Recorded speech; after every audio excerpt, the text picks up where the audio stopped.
When billionaire CEO Sophia Lane's motorcycle breaks down in a forgotten desert town, she discovers that the grease-stained mechanic who helps her might be worth more than her entire empire. But when her true identity is exposed, their unlikely love story becomes a battle between two worlds, one built on wealth and power, the other on authenticity and heart.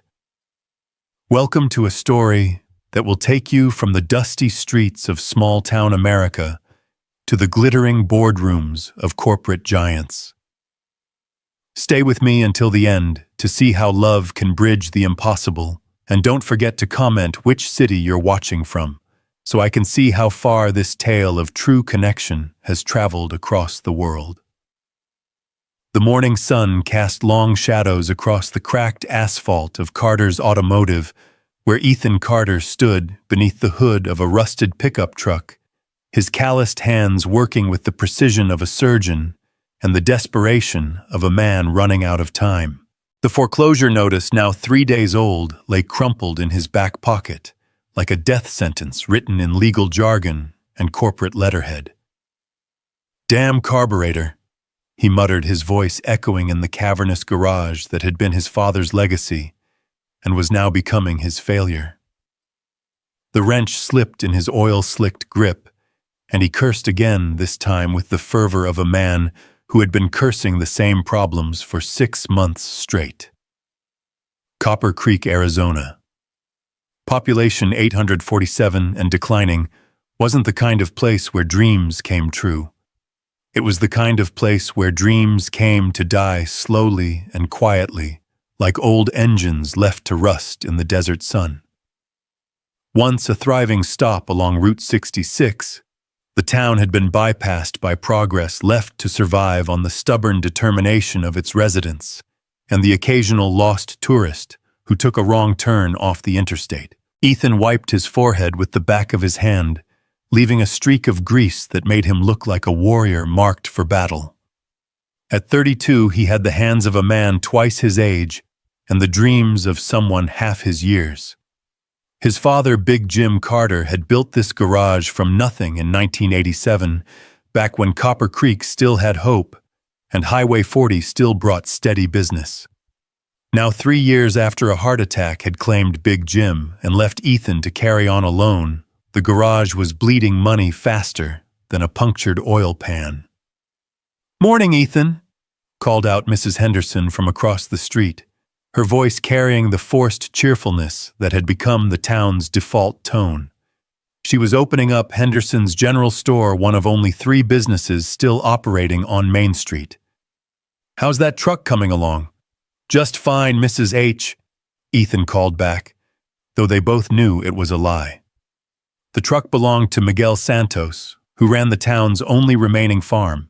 Miguel hadn't paid for the last 3 repairs, not because he didn't want to, but because he couldn't. Half the town was in the same boat, floating on credit and prayers while the water rose around them. Ethan had learned early that being a small-town mechanic meant more than fixing engines. It meant being a confessor, a counselor, and sometimes a last line of defense against complete despair. When Sarah Miller's car broke down last month, Ethan had fixed it for free because he knew she was choosing between car repairs and her daughter's medicine. When old Pete Morrison's ancient Ford finally gave up the ghost, Ethan had spent his own money on parts, because Pete had been his father's best friend, and some debts couldn't be measured in dollars. The problem was the bank didn't accept good intentions as collateral. Copper Creek First National, now owned by some faceless corporation in Phoenix, wanted their money. They wanted it in full, and they wanted it by the end of the month. $14,637.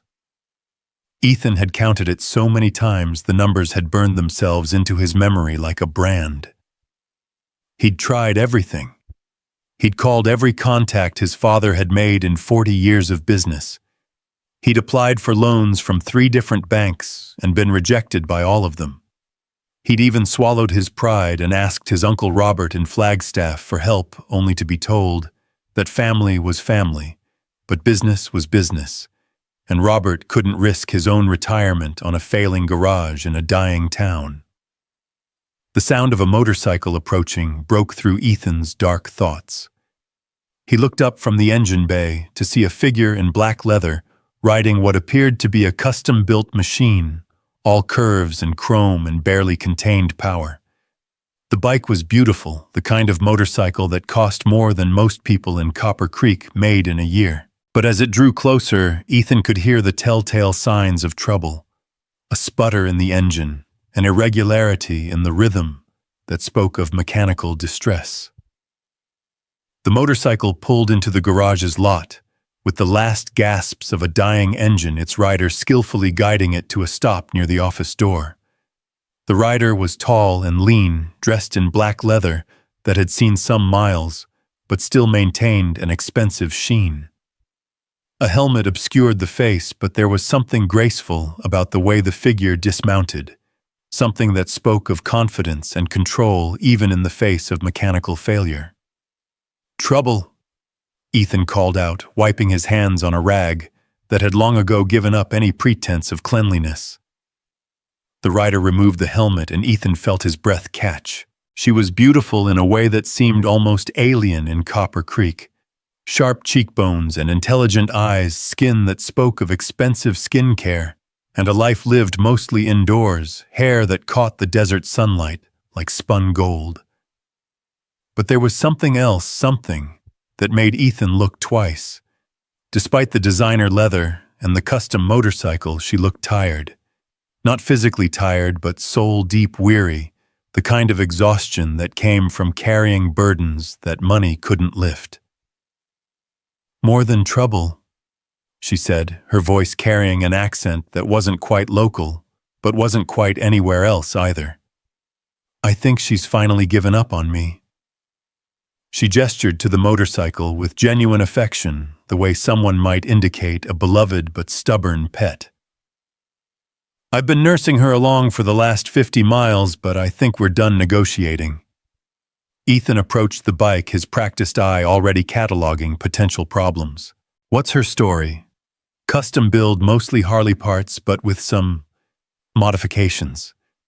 She paused as if weighing how much to reveal. "I bought her from a builder in Los Angeles. She's been perfectly reliable until today." Ethan knelt beside the motorcycle, running his hands along the engine casing, with the reverence of a man who understood that every machine had a soul. "Mind if I take a look? Please," she said, and there was something in her voice, relief maybe, or gratitude that went deeper than a simple mechanical problem warranted. As Ethan examined the bike, he became aware that the woman was watching him with unusual intensity. Most customers either wandered off to find coffee or stood around making small talk about the weather. This one observed his every move as if she were studying him, cataloging his methods and reactions, with the focus of someone accustomed to analyzing people for a living. "Fuel injection system," Ethan diagnosed after a few minutes. "Looks like you've got a clogged injector and possibly a failing fuel pump. Nothing catastrophic, but not something you can fix on the side of the road." "How long?" she asked. "Depends on parts availability. For a custom build like this," Ethan sucked in a breath through his teeth. "Could be a day, could be a week. Los Angeles is probably your best bet for specialized components, but shipping to Copper Creek isn't exactly next-day delivery." He expected her to react the way most travelers did, with frustration, impatience, demands to know about rental cars and alternative transportation. Instead, she looked around the garage with something that might have been curiosity, taking in the hand-painted sign that read, "Carter's Automotive, honest work, fair prices."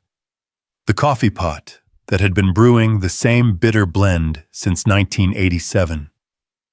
The wall of photographs showing Big Jim Carter with various customers and community members over the decades. "Carter," she said, reading the sign. "That would make you Ethan Carter. This was my father's place." He passed 3 years ago. Heart attack." Ethan found himself offering more information than he usually shared with strangers. I've been keeping things running since then. She nodded, and again there was that strange intensity in her observation, as if she were filing away every detail for later analysis. I'm Sophia, Sophia Lane. The name meant nothing to Ethan, which seemed to surprise her slightly. Most people, he would later learn, knew exactly who Sophia Lane was, but in Copper Creek, where the internet was spotty, and the biggest news was usually about high school football, or the annual chili cook-off, the names that made headlines in business magazines and financial networks carried no weight. Well, Sophia Lane looks like you're going to be in Copper Creek for a while. Not exactly a tourist destination, I'm afraid. Sometimes the best destinations are the ones you never plan to visit, she said, and there was something wistful in her voice that made Ethan look at her more closely. You can call the parts in from Los Angeles. Ethan continued focusing on the practical matter at hand. Probably looking at $300 to $400 plus labor. He waited for the inevitable negotiation, the attempt to hurry the job or cut corners on the repair. Instead, Sophia Lane nodded as if the cost were irrelevant. Whatever it takes, she said. I'm not in a hurry. This was definitely unusual. In Ethan's experience, people were always in a hurry, especially people with expensive motorcycles who could afford to have them fixed without questioning the cost. But Sophia Lane seemed almost relieved at the prospect of being stranded in Copper Creek for a few days. Is there somewhere to stay in town? She asked. Hotel, motel, bed and breakfast? Ethan almost laughed. Copper Creek isn't exactly set up for the hospitality industry. There's the Desert Rose Motel about 20 miles east on Highway 40, but well, let's just say it's seen better decades. What do locals do when they have visitors? Most folks just put people up on their couches or in spare bedrooms. It's that kind of town. Ethan paused, considering. Mrs. Henderson across the street sometimes rents out her back room to travelers. Clean sheets, home cooking, and she won't charge you city prices. Perfect, Sophia said, and again Ethan was struck by her apparent satisfaction with accommodations that most people in her obvious income bracket would reject without a second thought. As Ethan began the process of ordering parts and organizing the repair, he found himself stealing glances at his unexpected customer. She had wandered over to the wall of photographs, studying them with the kind of attention usually reserved for museum exhibits. Your father built quite a legacy, she said, indicating a picture of Big Jim standing next to a fully restored 1967 Mustang. How long was he in business? 43 years, Ethan replied, pride and pain warring in his voice. Started with nothing but a toolbox and a dream.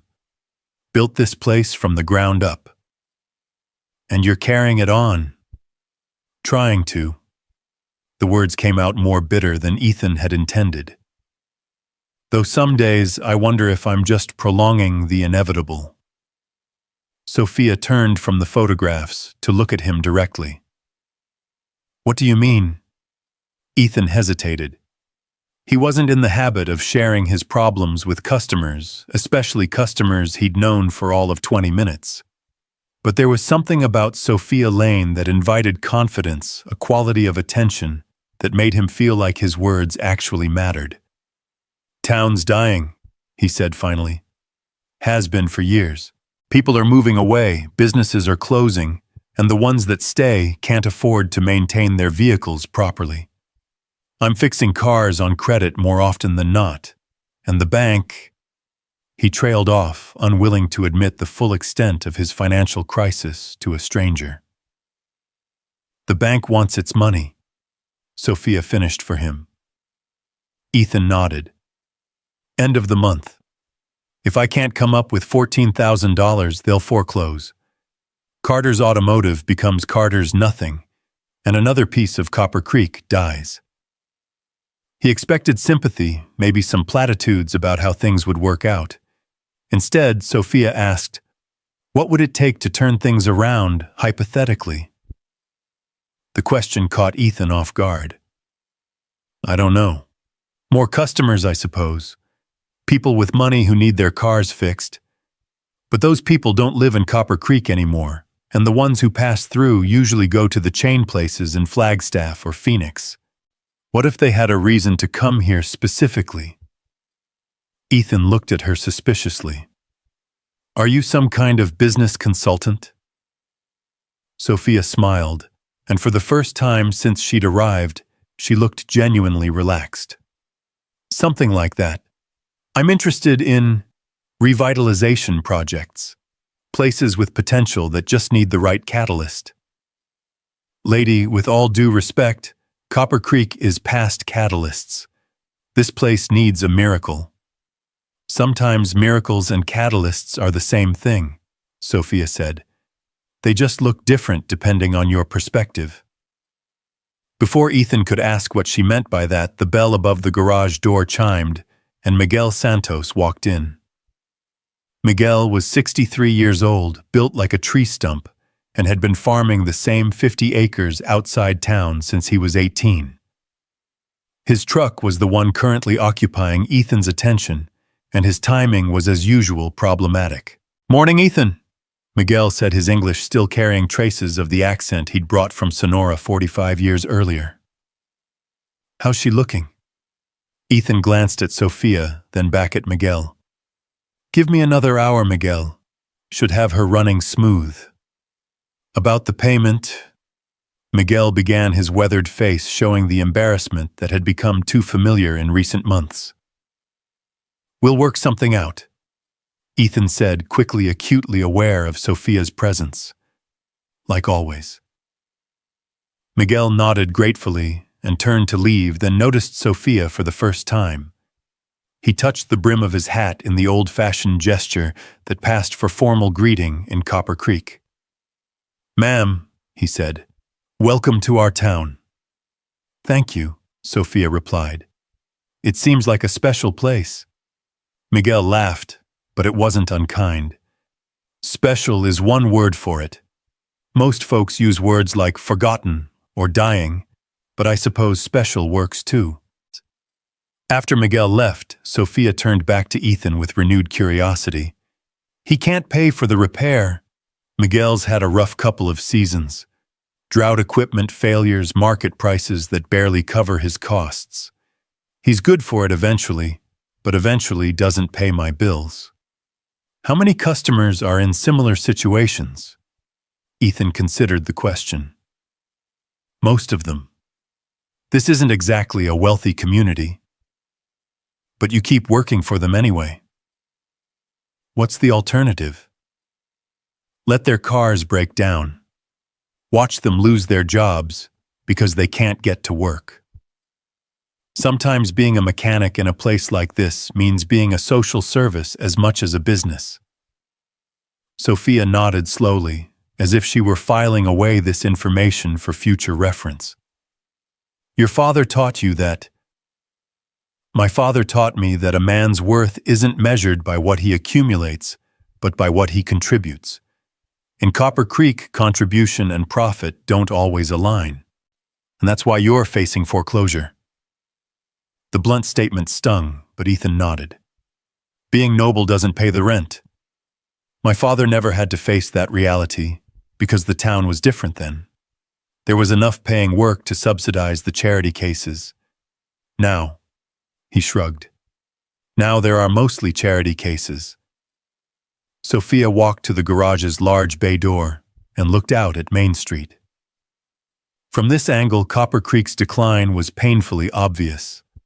Empty storefronts with faded "for rent" signs, cracked sidewalks where weeds grew through the concrete, the general air of abandonment that settled over places where hope had become a luxury few could afford.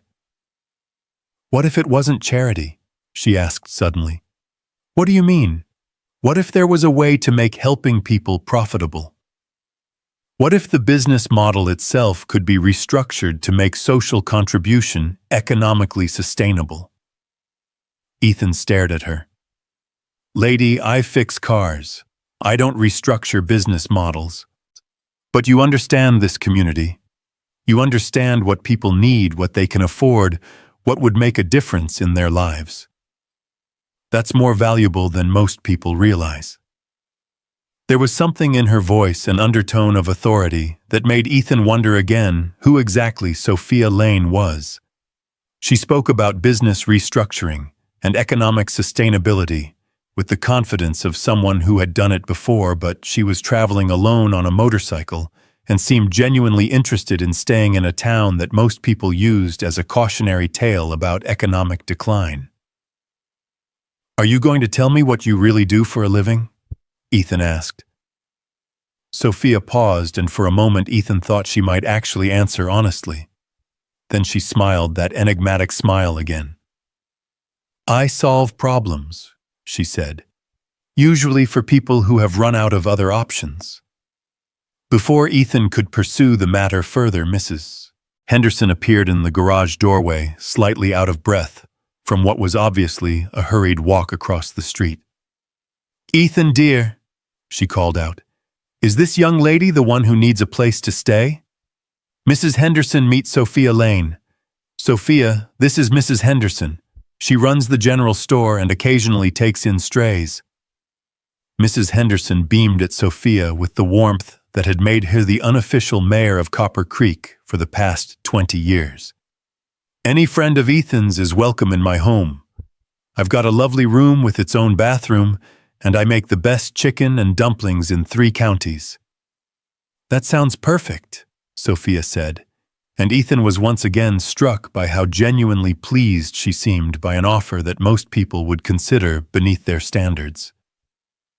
"Wonderful. I'll get your room ready right now. Will you be staying long?" "A few days at least. Maybe longer, depending on how things go." Mrs. Henderson practically glowed with satisfaction. Visitors were rare in Copper Creek, and paying visitors were almost mythical. "I'll make up a fresh pot of coffee and put together a welcome basket." "Do you have any dietary restrictions?" "None at all. I eat everything." After Mrs. Henderson bustled away to prepare for her unexpected guest, Sophia turned back to Ethan. "She seems lovely." "Mrs. H is the best. Lost her husband 5 years ago, been keeping the store running, mostly out of stubbornness and community pride. Half the town owes her money for groceries, but she keeps extending credit because she knows people need to eat." Another case of contribution versus profit. Exactly. This whole town runs on that principle. It's what makes us special, and it's what's killing us. Sophia was quiet for a moment, watching as Mrs. Henderson hurried back to her store with obvious excitement. What if it didn't have to be an either-or situation? Meaning, what if there was a way to preserve what makes Copper Creek special while making it economically sustainable? What if the very qualities that are causing the town to struggle could become the foundation for its revival? Ethan set down his wrench and really looked at Sophia for the first time since she'd arrived. "You're not just passing through, are you? What makes you say that? Nobody asks questions like that unless they're planning to stick around for the answers." Sophia smiled, and this time it reached her eyes. "Let's just say I'm between opportunities at the moment. Copper Creek seems like as good a place as any to figure out what comes next." "And what is it you're figuring out exactly?" "Whether it's possible to build something meaningful in a world that seems to value only profit margins and quarterly reports." The answer was so unexpected, so different from anything Ethan had been prepared for, that he found himself staring at her with open curiosity. That's a pretty heavy question for someone passing through on a motorcycle. Sometimes the heaviest questions are the only ones worth asking. Before Ethan could respond, the sound of another vehicle pulling into the lot drew his attention. This time it was Sheriff Tom Bradley driving the town's single patrol car, which was actually a 15-year-old Crown Victoria that Ethan kept running mostly through mechanical wizardry and creative parts sourcing. "Morning, Ethan," Sheriff Bradley called out as he approached. "Heard we had a visitor." Sheriff Bradley, meet Sophia Lane. Her bike broke down, so she'll be staying at Mrs. Henderson's for a few days. Sheriff Bradley touched the brim of his hat in a gesture identical to Miguel's. Welcome to Copper Creek, ma'am. Hope you'll find our town hospitable. I'm sure I will, Sophia replied. Everyone's been very kind. That's our way. We may not have much, but we share what we've got. Sheriff Bradley turned to Ethan. Miguel mentioned his truck would be ready today. Another hour or so. Carburetor rebuild, nothing too complicated. Good man. Miguel's got a load of produce heading to Phoenix tomorrow. Can't afford any delays. Sheriff Bradley paused, studying Sophia with the careful attention of a man who had been keeping the peace in small towns for 30 years. You wouldn't happen to be traveling through on business, would you, Miss Lane? Just exploring, Sophia said. Sometimes you find the most interesting places when you're not looking for anything specific. Sheriff Bradley nodded, apparently satisfied. Well, if you need anything during your stay, don't hesitate to call. Copper Creek takes care of its guests. After the sheriff left, Ethan returned to Miguel's truck, but he was acutely aware of Sophia watching him work. There was something almost meditative about her observation, as if she were studying not just his mechanical skills, but his entire approach to the job. You really know what you're doing, she said after he had successfully diagnosed and begun repairing a complex carburetor problem. 20 years of practice, Ethan replied. Started working on cars when I was 12. My dad always said that if you're going to do something, you might as well do it right. Is that why you won't cut corners for customers who can't pay full price? The question surprised him. How do you know I don't cut corners? Because if you did, word would get around in a town this size. People would stop trusting you. And trust, from what I can see, is the foundation of your entire business model. Ethan paused in his work to look at her. You really are some kind of business consultant, aren't you? I've been known to analyze business models from time to time. And what's your analysis of Carter's automotive? Sophia considered the question seriously. Unsustainable in its current form, but built on fundamentally sound principles. The problem isn't the quality of service or the community relationships. The problem is scale and revenue diversification. Revenue diversification. You're entirely dependent on local customers who have limited resources. You need to find ways to serve markets beyond Copper Creek while maintaining your local commitment. Easier said than done. Rich people don't drive to dying desert towns to get their cars fixed. Maybe they would if they had the right reason. Before Ethan could ask what she meant, his phone rang. The caller ID showed Copper Creek First National, and his stomach immediately tightened. Excuse me, he said to Sophia, then answered the call. Mr. Carter. This is Janet Morrison from the bank. I'm calling about your account status. Mrs. Morrison, I know exactly what my account status is. I've got until the end of the month. Actually, Mr. Carter, there's been a development. The bank has received an offer to purchase your property. A very generous offer. Ethan felt the world shift slightly beneath his feet.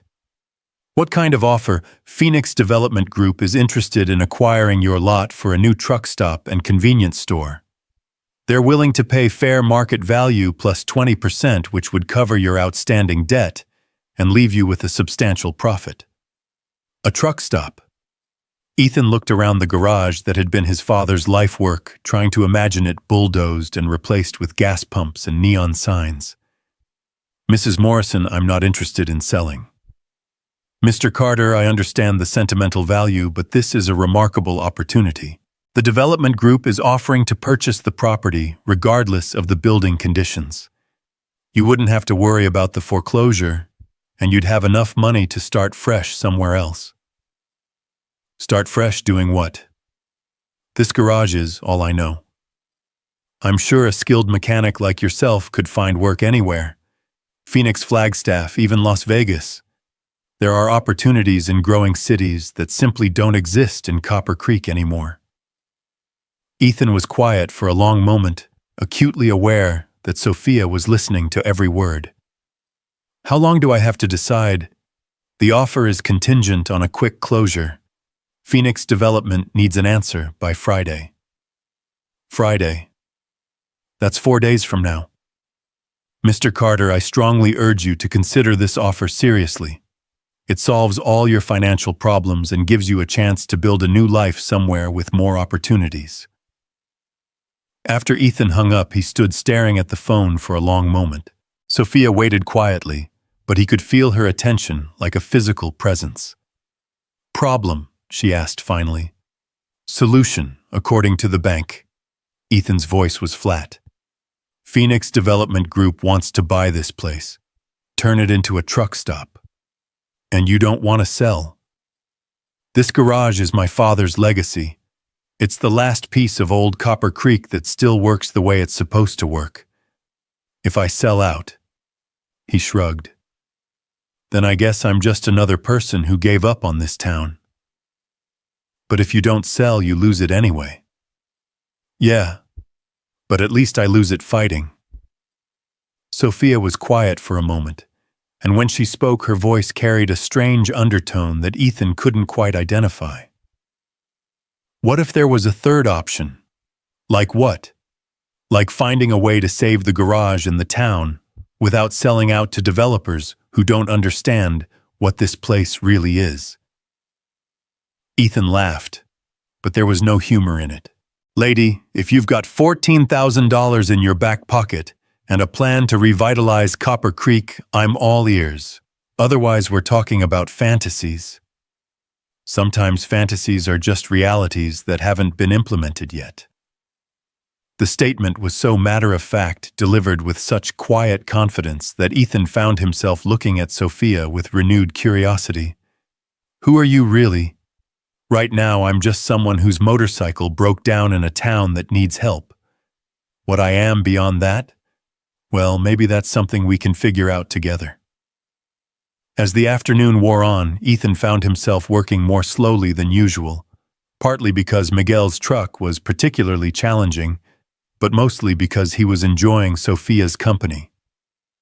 She asked intelligent questions about the repair process, showed genuine interest in the history of Copper Creek, and seemed to possess an endless curiosity about the economics of small-town life. More than that, she listened, really listened in a way that made Ethan feel like his thoughts and opinions actually mattered. It had been a long time since anyone had paid that kind of attention to what he had to say. Tell me about the town at its peak, Sophia said, as Ethan put the finishing touches on Miguel's carburetor rebuild. What was Copper Creek like when your father first opened the garage? Ethan wiped his hands and leaned against the workbench, letting his mind drift back to stories his father had told and his own childhood memories. Different world. Route 66 was still the main way people traveled between California and the East Coast. Copper Creek was a regular stop. Gas food repairs, sometimes overnight stays. Dad used to tell me about fixing cars for movie stars and politicians who broke down on their way to Los Angeles. What changed? Interstate 40 opened in 1975. Suddenly people could drive from Flagstaff to Barstow without ever seeing Copper Creek. The town tried to adapt, put up signs, advertised itself as a historic Route 66 experience, but it was too late. People wanted fast, not historic. And your father, he adapted too for a while. Focused on local customers, built relationships with the farmers and ranchers in the area. For 20 years, it worked. But then the small farms started failing. The young people started leaving for college and never coming back, and the customer base just disappeared. But you stayed. I stayed. Ethan's voice carried a mixture of pride and regret. Even when my high school girlfriend left for Phoenix and begged me to come with her. Even when I got a job offer from a dealership in Flagstaff that would have doubled my income. I stayed because someone had to. That's a big burden for one person to carry. My father carried it for 43 years. Seemed like the least I could do was try to carry it for a few more. Sophia nodded thoughtfully. What if you didn't have to carry it alone? What do you mean? What if there were other people who believed in what Copper Creek represents? What if the town's isolation and authenticity could become assets instead of liabilities? Ethan looked at her skeptically. You make it sound like a business plan. Maybe because it could be. Before Ethan could pursue this line of conversation further, Miguel returned to collect his truck. The old farmer's face lit up when Ethan turned the key and the engine purred to life with smooth precision. Sounds better than she has in months, Miguel said with obvious satisfaction. You're a miracle worker, Ethan. Just good old-fashioned mechanical knowledge, Ethan replied. She should run smooth for a long time now.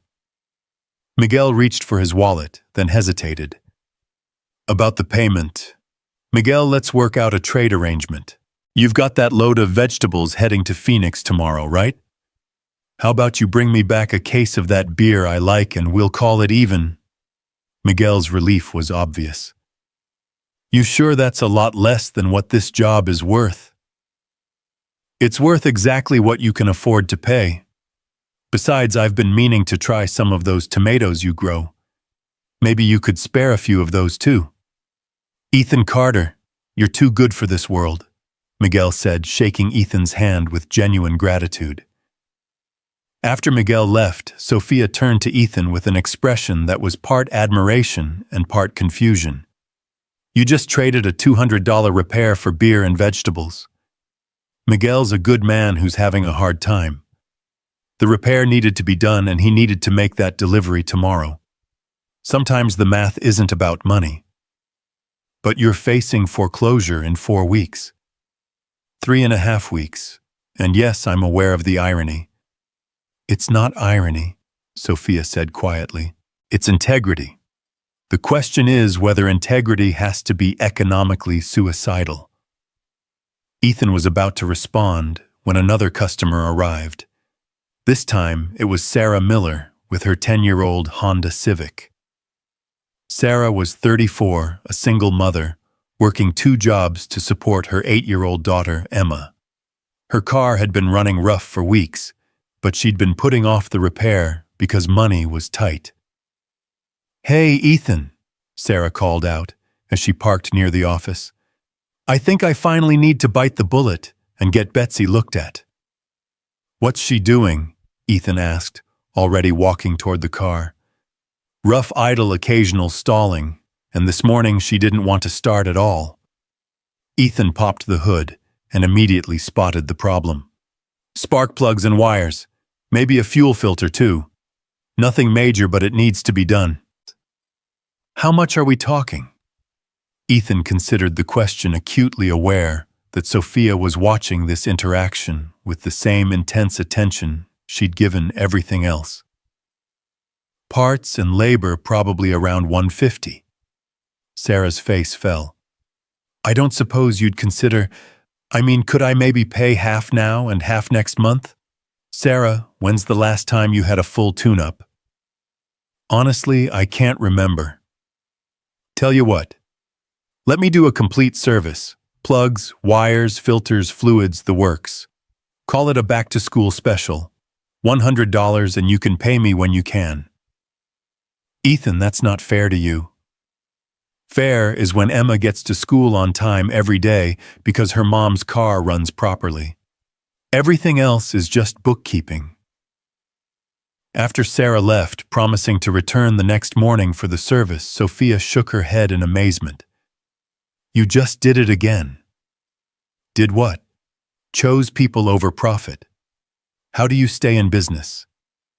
Obviously, I don't. That's why we're having this conversation in a garage that's about to be foreclosed on. But what if you could? What if there was a way to structure your business so that helping people like Miguel and Sarah actually contributed to your bottom line instead of undermining it? Ethan set down his tools and really looked at Sophia. Okay, I'll bite. What exactly are you suggesting? I'm suggesting that maybe the problem isn't your business model.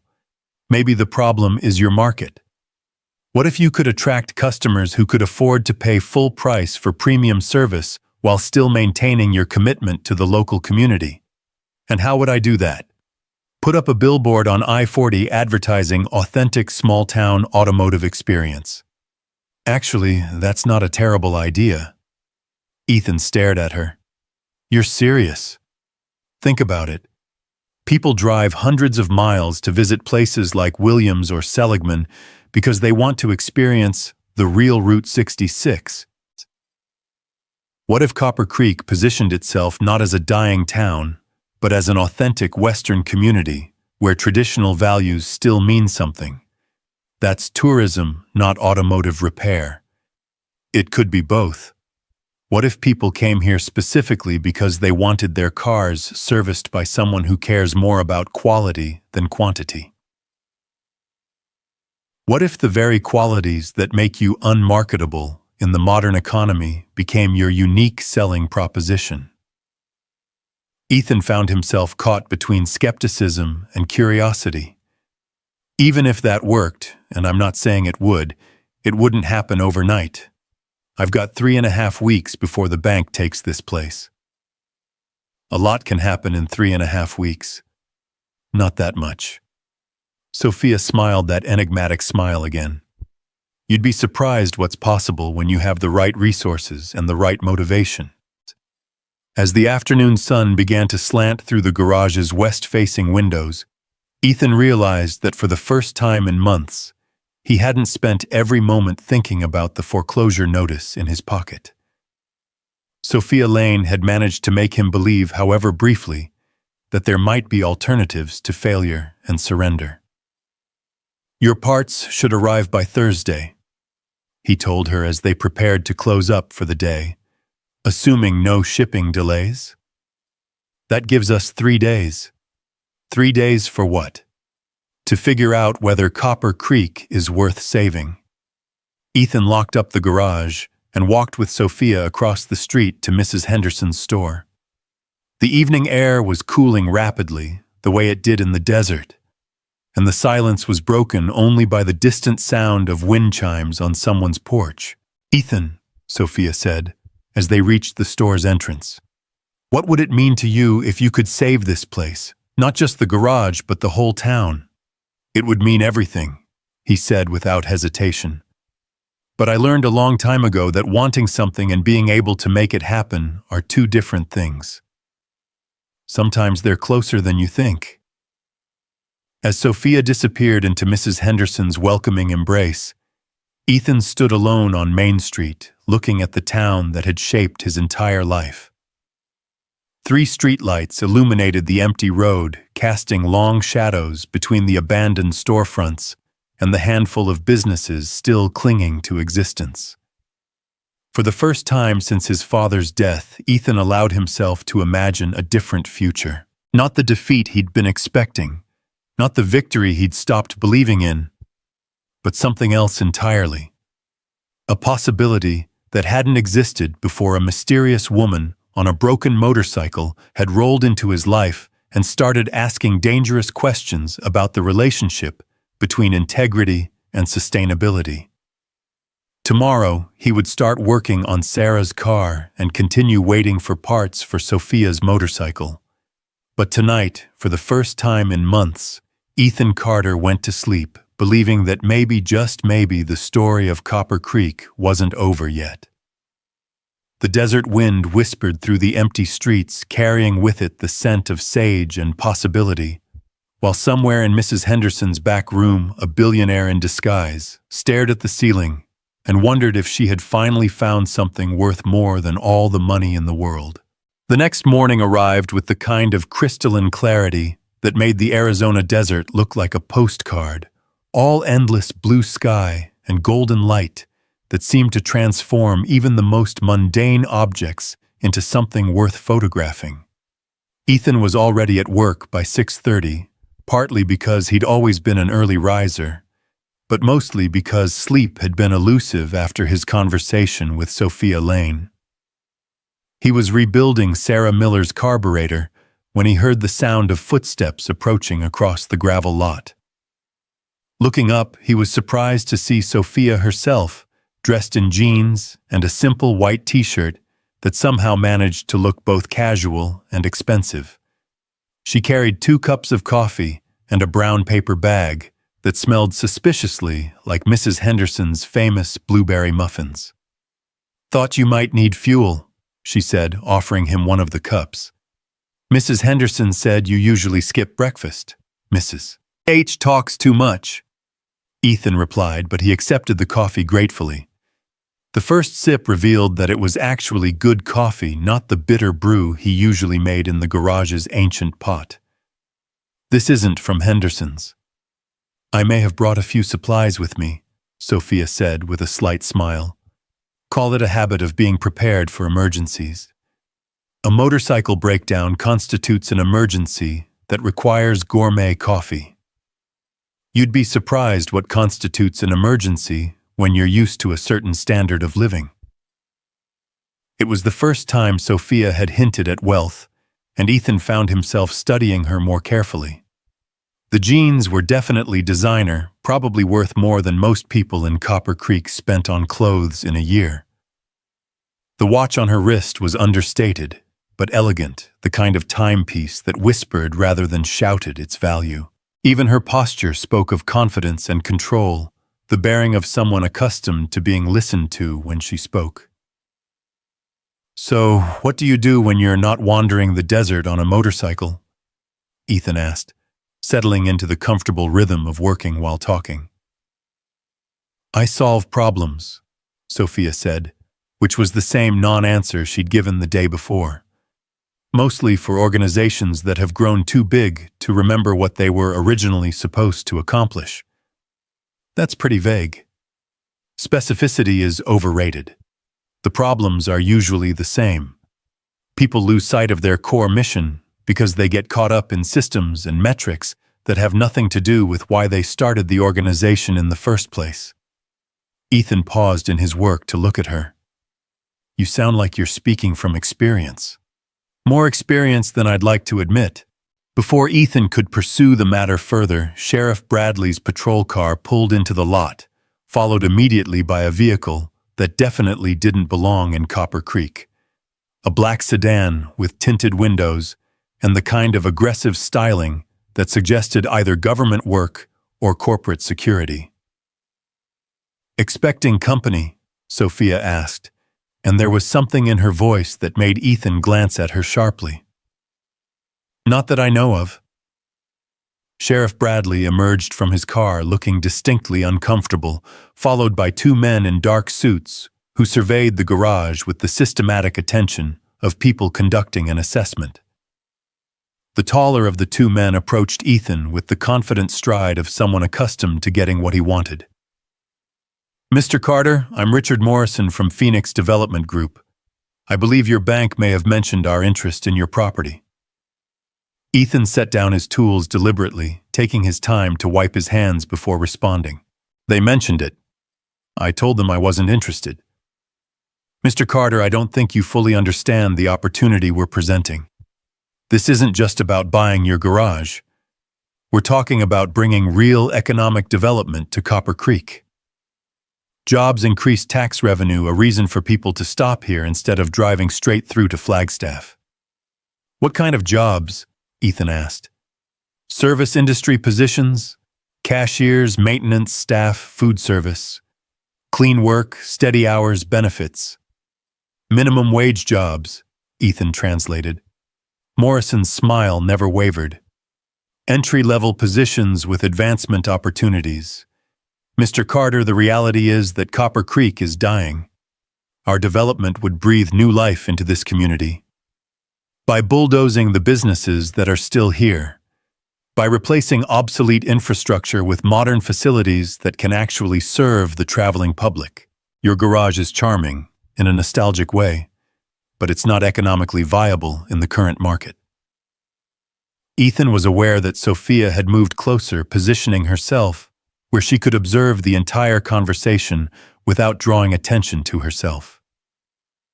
And what makes you think a truck stop will succeed where local businesses have failed? Market research, Mr. Carter. We know exactly how much traffic passes through this area on Interstate 40. We know what travelers want. Fast service, familiar brands, clean facilities. Your garage offers none of those things. No, Ethan said quietly. It offers something different. Sentiment doesn't pay bills, Mr. Carter. Our offer does. Sheriff Bradley stepped forward, his discomfort obvious. Richard, maybe we should give Ethan some time to think about this. Unfortunately, Sheriff, time is exactly what we don't have. The financing for this project is contingent on rapid development. We need Mr. Carter's decision by Friday, or we'll have to look at alternative sites. Alternative sites? Ethan asked. There are other properties in Copper Creek that would suit our needs. Mrs. Henderson's store, for instance. Or the old Williams place on the east side of town. But your location is ideal because of the existing automotive infrastructure. The threat was subtle but unmistakable. Phoenix Development would get their truck stop in Copper Creek with or without Ethan's cooperation. If he refused to sell, they would simply target someone else's property, and Ethan would still lose his garage to foreclosure while watching the town transform into something unrecognizable. I need to think about it, Ethan said finally. Of course, but don't think too long. Friday is a firm deadline. After the developers left, Sheriff Bradley lingered, clearly wanting to say something, but struggling to find the words. Tom, just say whatever you're thinking, Ethan told him. I don't like those guys, the sheriff said bluntly. Something about this whole deal feels wrong. But Ethan, I've got to tell you, the town council is split on this. Half of them see dollar signs and the other half are scared of what happens if you don't sell, and they go after someone else's property instead.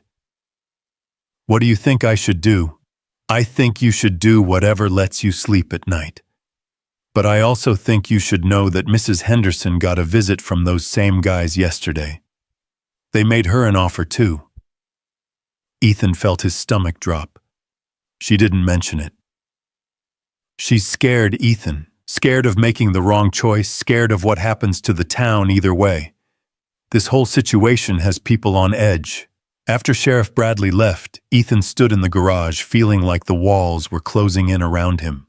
3.5 weeks had suddenly become 4 days, and the choice had evolved from keeping or losing his garage to determining the entire future of Copper Creek. They're very good at what they do, Sophia said quietly. What do you mean, Sean? The divide and conquer strategy. Make everyone feel like they have to choose between economic survival and community preservation. Frame it as a binary choice so people don't look for third alternatives. Maybe because there aren't any third alternatives. There are always third alternatives. The question is whether anyone has the vision to see them and the resources to implement them. Ethan looked at her sharply. Resources. Intellectual resources. Creative resources. The kind of resources that come from understanding systems and knowing how to change them. You keep talking like you know something the rest of us don't. Maybe I do. Before Ethan could ask what she meant, Mrs. Henderson appeared in the garage doorway, her usual cheerful demeanor replaced by obvious anxiety.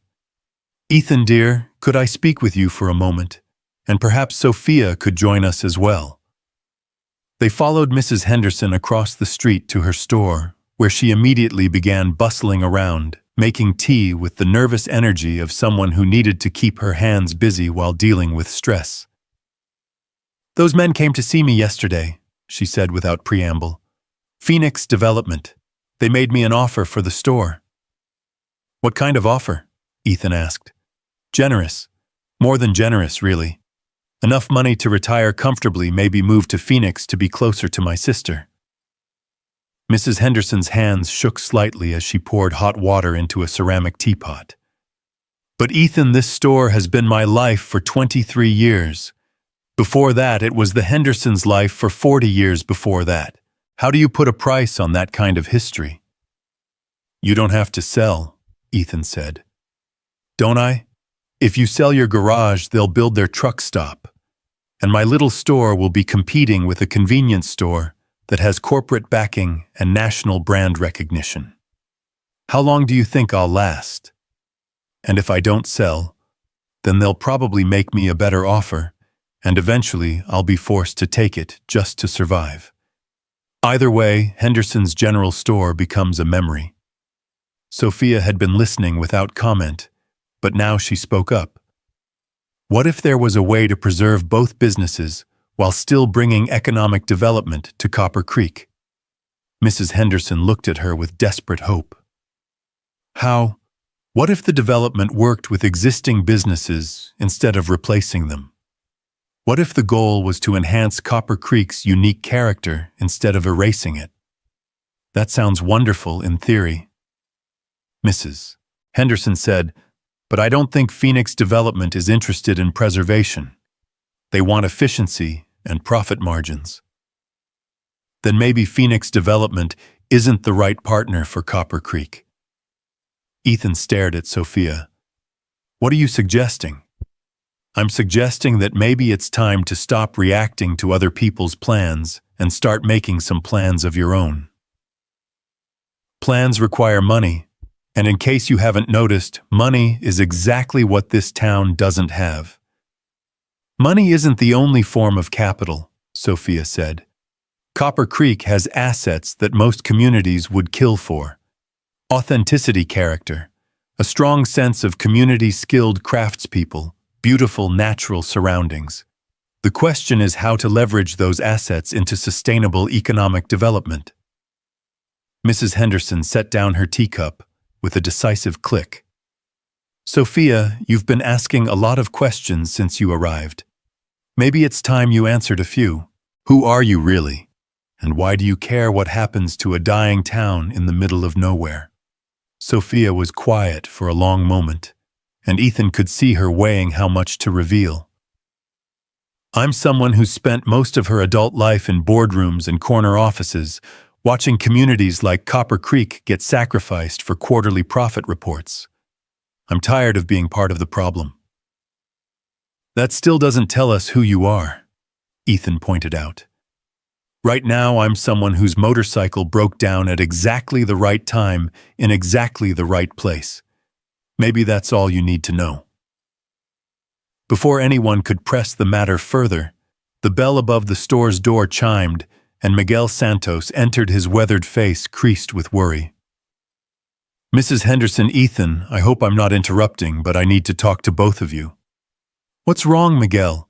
Mrs. Henderson asked. Those development people came to see me this morning. They want to buy my farm. Ethan felt the pieces clicking into place. Let me guess. They made you an offer you can't refuse. 50% above market value, cash deal, quick closing.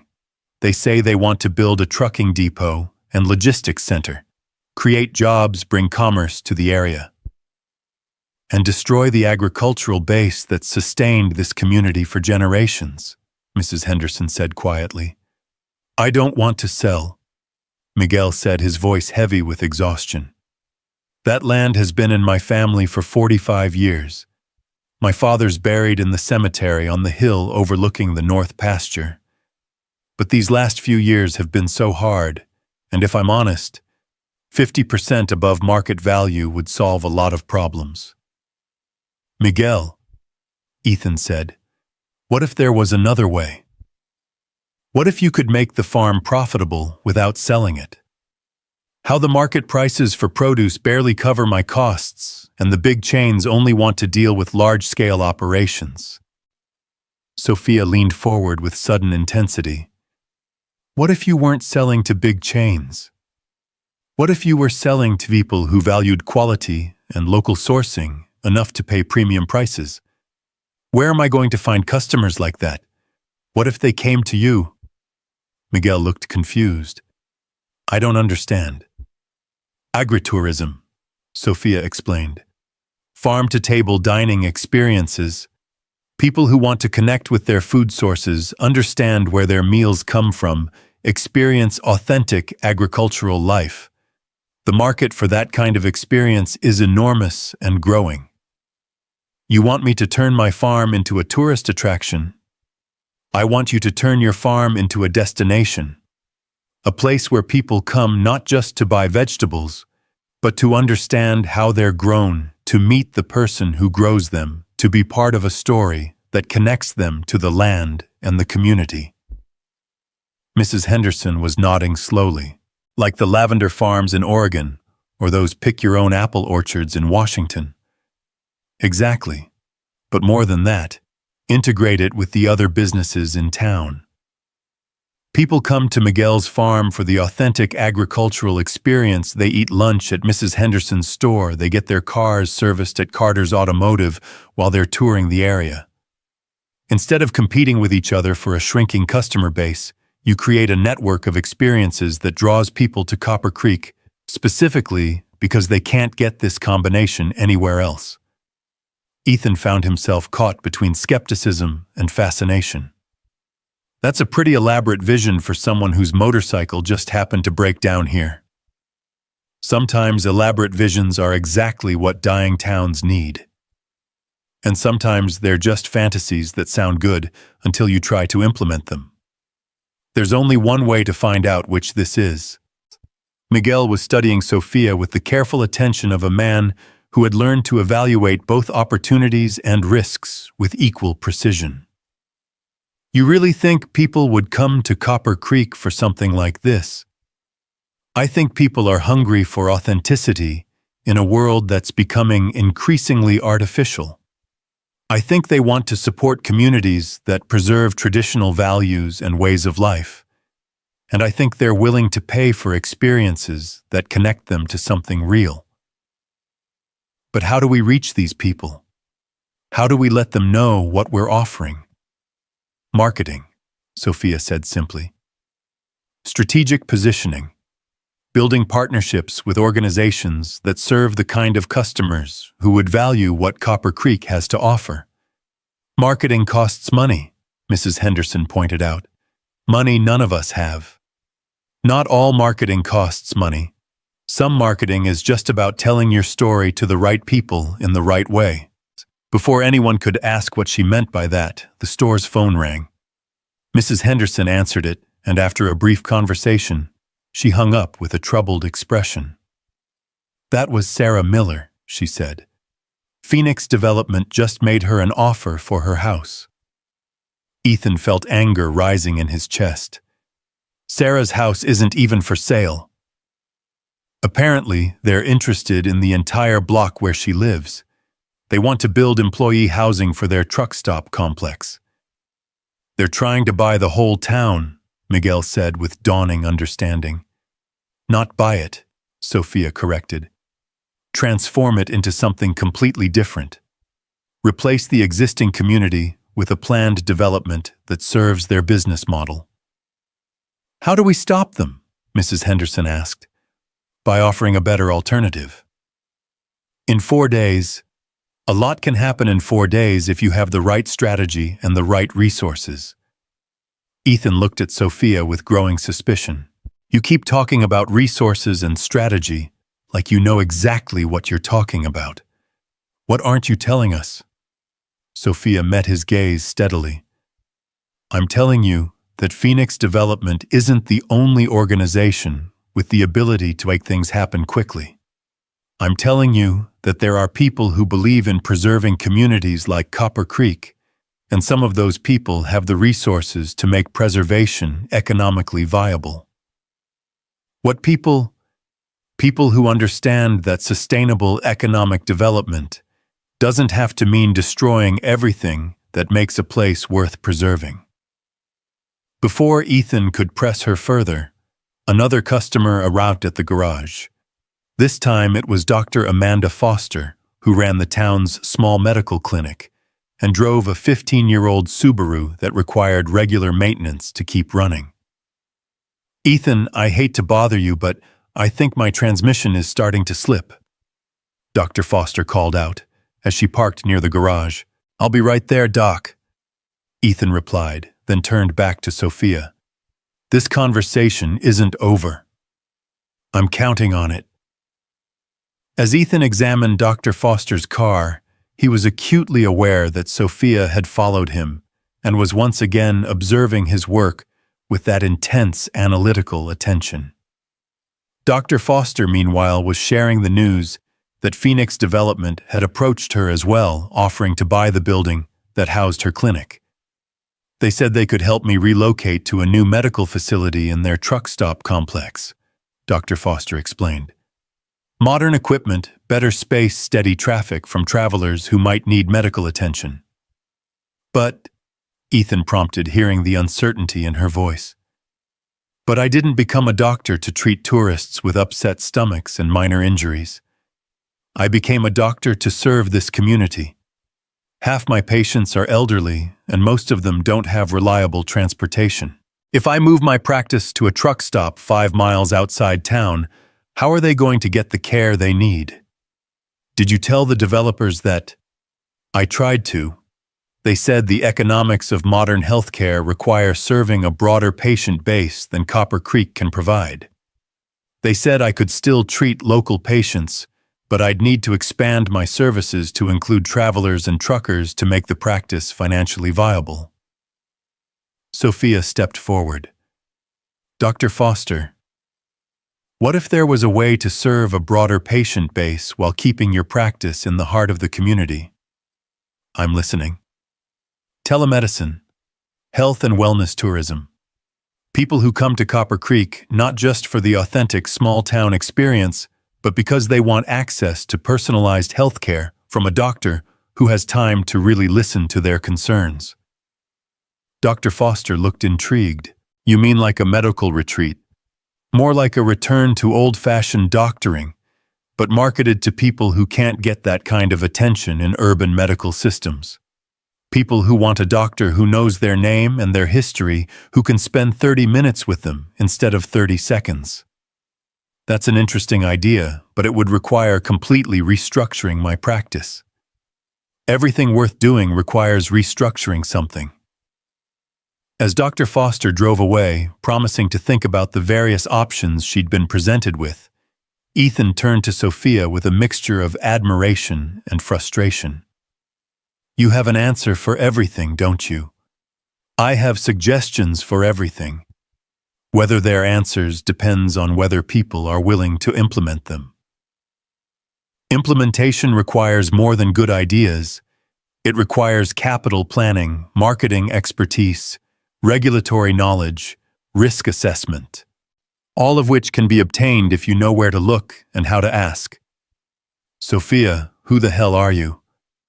She was quiet for a moment, and when she spoke, her voice carried a weight that hadn't been there before. I'm someone who has spent the last 15 years building and running organizations that are supposed to make people's lives better. I'm someone who has watched communities like Copper Creek get destroyed by people who measure success only in quarterly profit margins. And I'm someone who is tired of being part of a system that treats places like this as expendable. That's still not an answer. It's the only answer I can give you right now. Before Ethan could press the matter further, his phone rang. The caller ID showed a number he didn't recognize, but when he answered, the voice was familiar. Mr. Carter, this is Richard Morrison from Phoenix Development. I wanted to follow up on our conversation this morning. I told you I'd think about it, and I appreciate that. But I wanted to make sure you understood the full scope of what we're offering. This isn't just about your garage anymore. We've been in discussions with several other property owners in Copper Creek, and the response has been very positive. Ethan felt his stomach tighten. How positive? Let's just say that with or without your cooperation, Phoenix Development will be moving forward with our plans for Copper Creek. The question is whether you want to be a beneficiary of that development or an obstacle to it. Are you threatening me? I'm offering you an opportunity to be part of something bigger than yourself. But opportunities have expiration dates, Mr. Carter. Friday is yours. After Morrison hung up, Ethan stood holding the phone and feeling like the ground was shifting beneath his feet. Phoenix Development wasn't just buying properties. They were systematically targeting every key business and property owner in Copper Creek, creating a situation where resistance became economically impossible. They're moving fast, Sophia observed. They're moving smart. Divide and conquer, just like you said. Make everyone feel like they're the only ones standing in the way of progress. But they're not progress. They're just change. And change without direction is just chaos with better marketing. Ethan looked at her intently. Sophia, if you know something that could help this town, if you have connections or resources or expertise that could make a difference now, would be a really good time to share that information. What if I told you that I might be able to help, that I might know people who could provide the kind of support Copper Creek needs to implement a real revitalization plan? I'd ask what the catch is. The catch is that you'd have to trust me, all of you.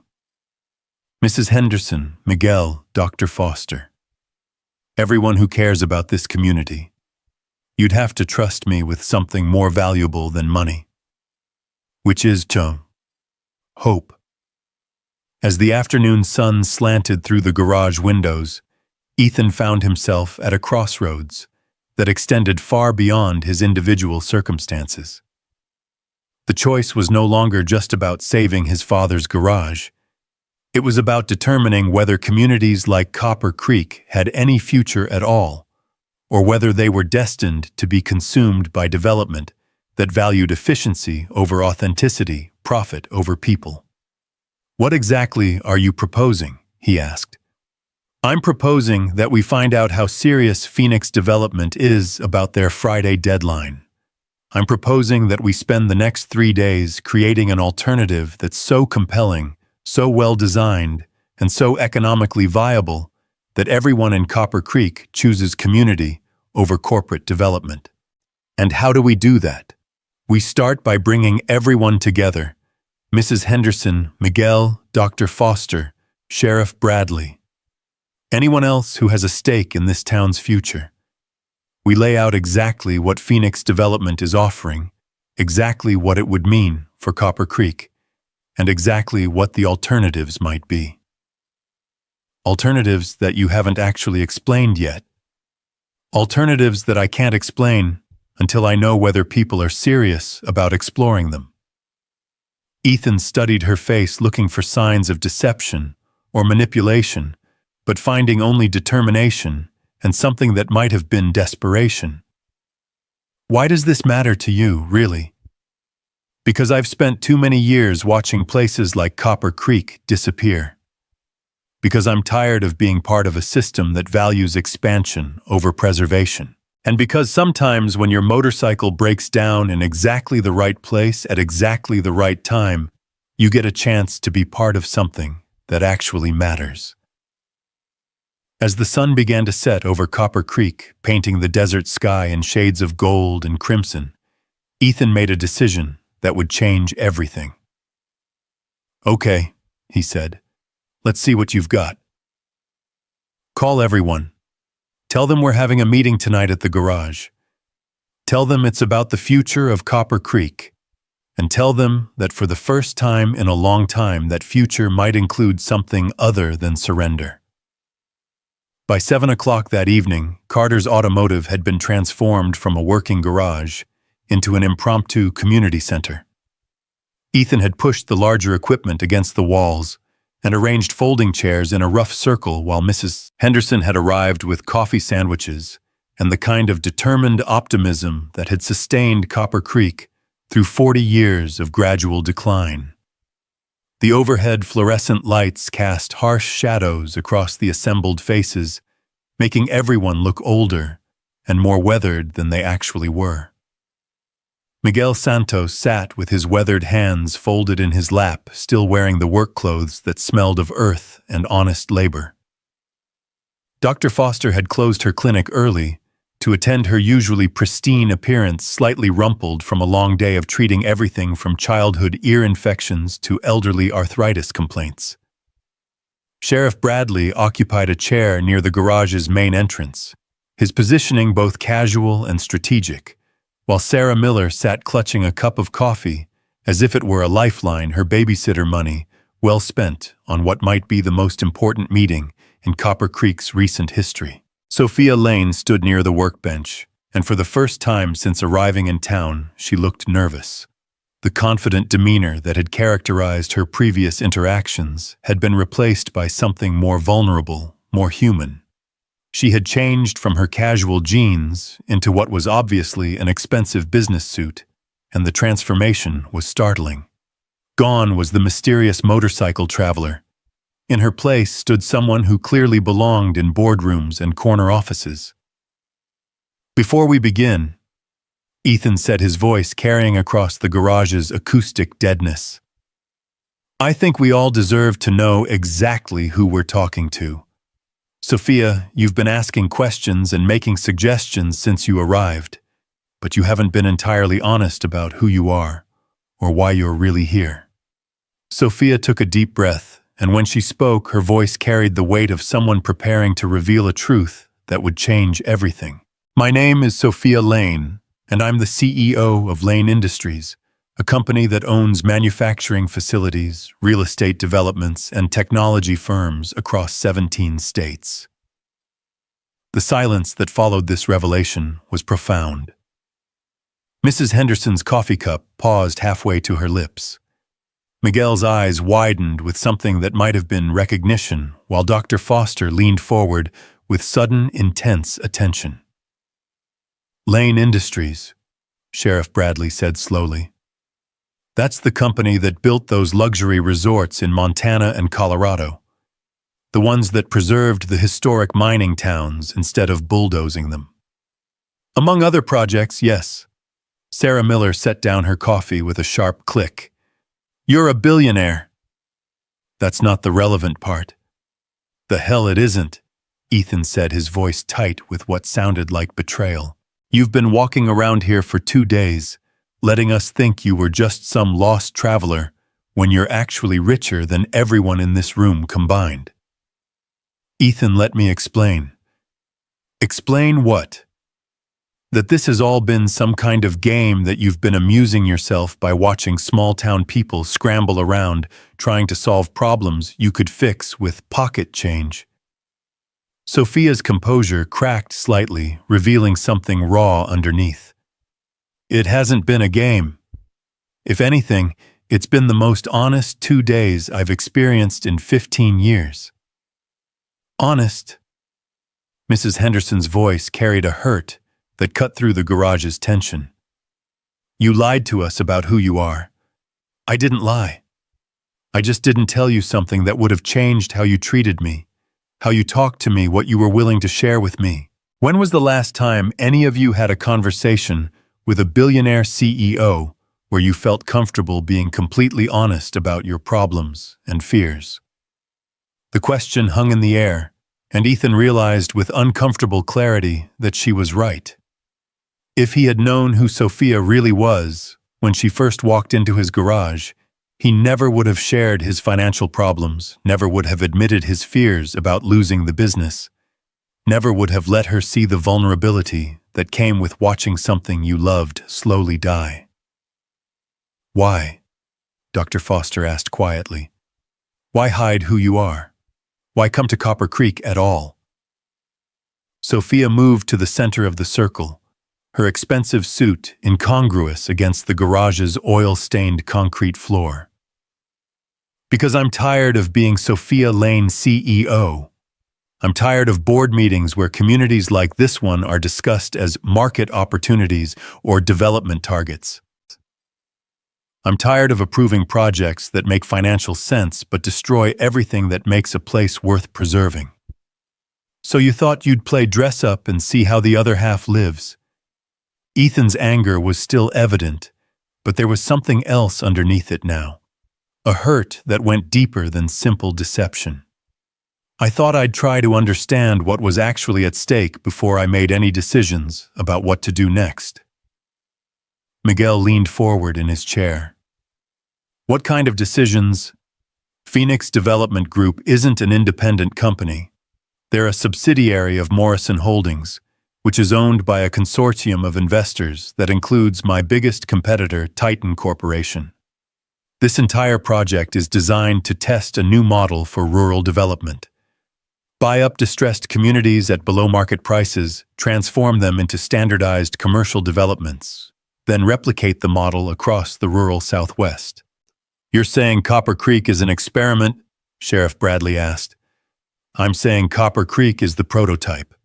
If Phoenix Development succeeds here, if they can prove that small desert communities can be profitably transformed into truck stop complexes and logistics centers, they'll take the model to every similar town between here and Albuquerque. The implications of this revelation settled over the group like a physical weight. What they had thought was a local crisis was actually part of a much larger strategy, one that threatened dozens of communities across the region. And you know this how? Ethan asked. Because Titan Corporation approached Lane Industries 6 months ago with a partnership proposal. They wanted to use our expertise in sustainable development to legitimize their rural expansion program. They wanted me to be the face of responsible growth while they systematically eliminated small-town America. What did you tell them? I told them I needed time to consider the proposal. What I actually needed was to understand what their development model would mean for places like Copper Creek. So I started visiting rural communities that were facing similar pressures. How many communities? Mrs. Henderson asked. 17. Copper Creek is number 18. And what happened to the other 17? Sophia's silence was answer enough. Sarah Miller stood up abruptly, her chair scraping against the concrete floor. So you've been watching communities like ours get destroyed, and now you're here to, what, salve your conscience before you help destroy another one? I'm here because I think there might be a way to stop it. By throwing money at the problem. By proving that sustainable development can be more profitable than destructive development. By demonstrating that preserving community character and promoting economic growth aren't mutually exclusive goals. Ethan found himself studying Sophia with new eyes, trying to reconcile the woman who had spent 2 days asking thoughtful questions about small-town economics with the billionaire CEO who apparently held the fate of rural communities in her hands. You're talking about using Copper Creek as a counterexample.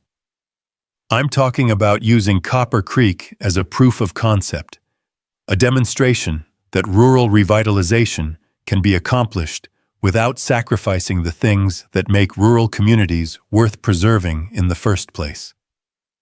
And if it doesn't work, then Phoenix Development gets what they want. Titan Corporation expands their rural development program, and communities like Copper Creek become footnotes in quarterly earnings reports. Dr. Foster had been listening with the analytical attention she usually reserved for complex medical diagnoses. What exactly are you proposing? Sophia walked to the workbench where Ethan kept his laptop, an ancient machine that somehow still managed to connect to the internet on days when the service was working. May I? Ethan nodded, and Sophia opened the computer, her fingers moving across the keyboard with practiced efficiency. Within moments, she had pulled up a presentation that was obviously professional, comprehensive, and expensive. This is the Copper Creek Revitalization Initiative, she said, turning the screen so everyone could see. A comprehensive development plan that preserves existing businesses while creating new economic opportunities based on the community's authentic character and assets. The first slide showed an aerial photograph of Copper Creek as it currently existed, followed by architectural renderings that depicted the same streets and buildings, but enhanced and revitalized rather than replaced. Carter's Automotive remained in its current location, but with expanded facilities and updated equipment. Henderson's General Store retained its historic facade while incorporating modern retail concepts. Miguel's farm was shown as the centerpiece of an agritourism complex that included educational facilities and farm-to-table dining options. "You've been planning this the whole time," Mrs. Henderson said, her voice carrying a mixture of amazement and suspicion. "I've been planning something like this for months. What I didn't know until this week was whether Copper Creek was the right place to implement it. And now you do. Now I know that Copper Creek has something most communities have lost.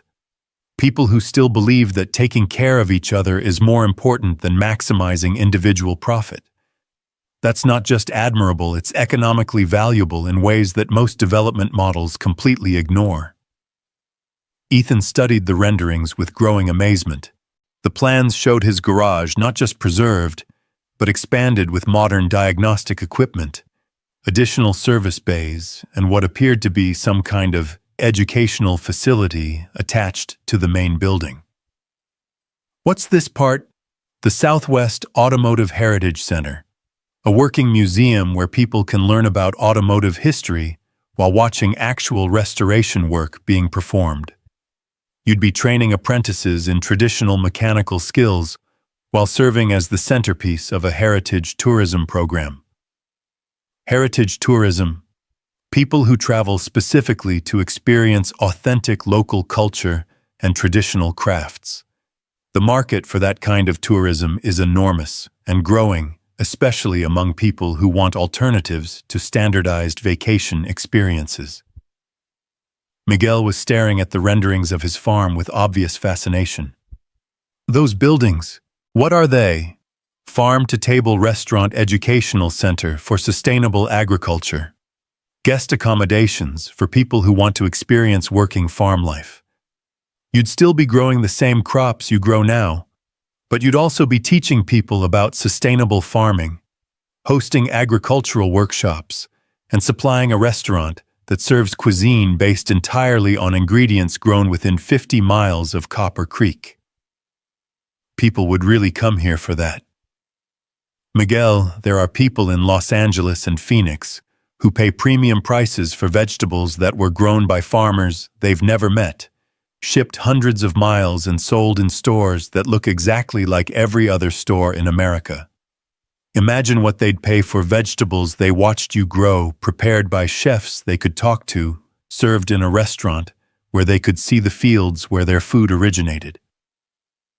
Dr. Foster was examining the medical facility plans with obvious interest. "This looks like a combination clinic and wellness center. Telemedicine hub, wellness retreat, and traditional medical practice.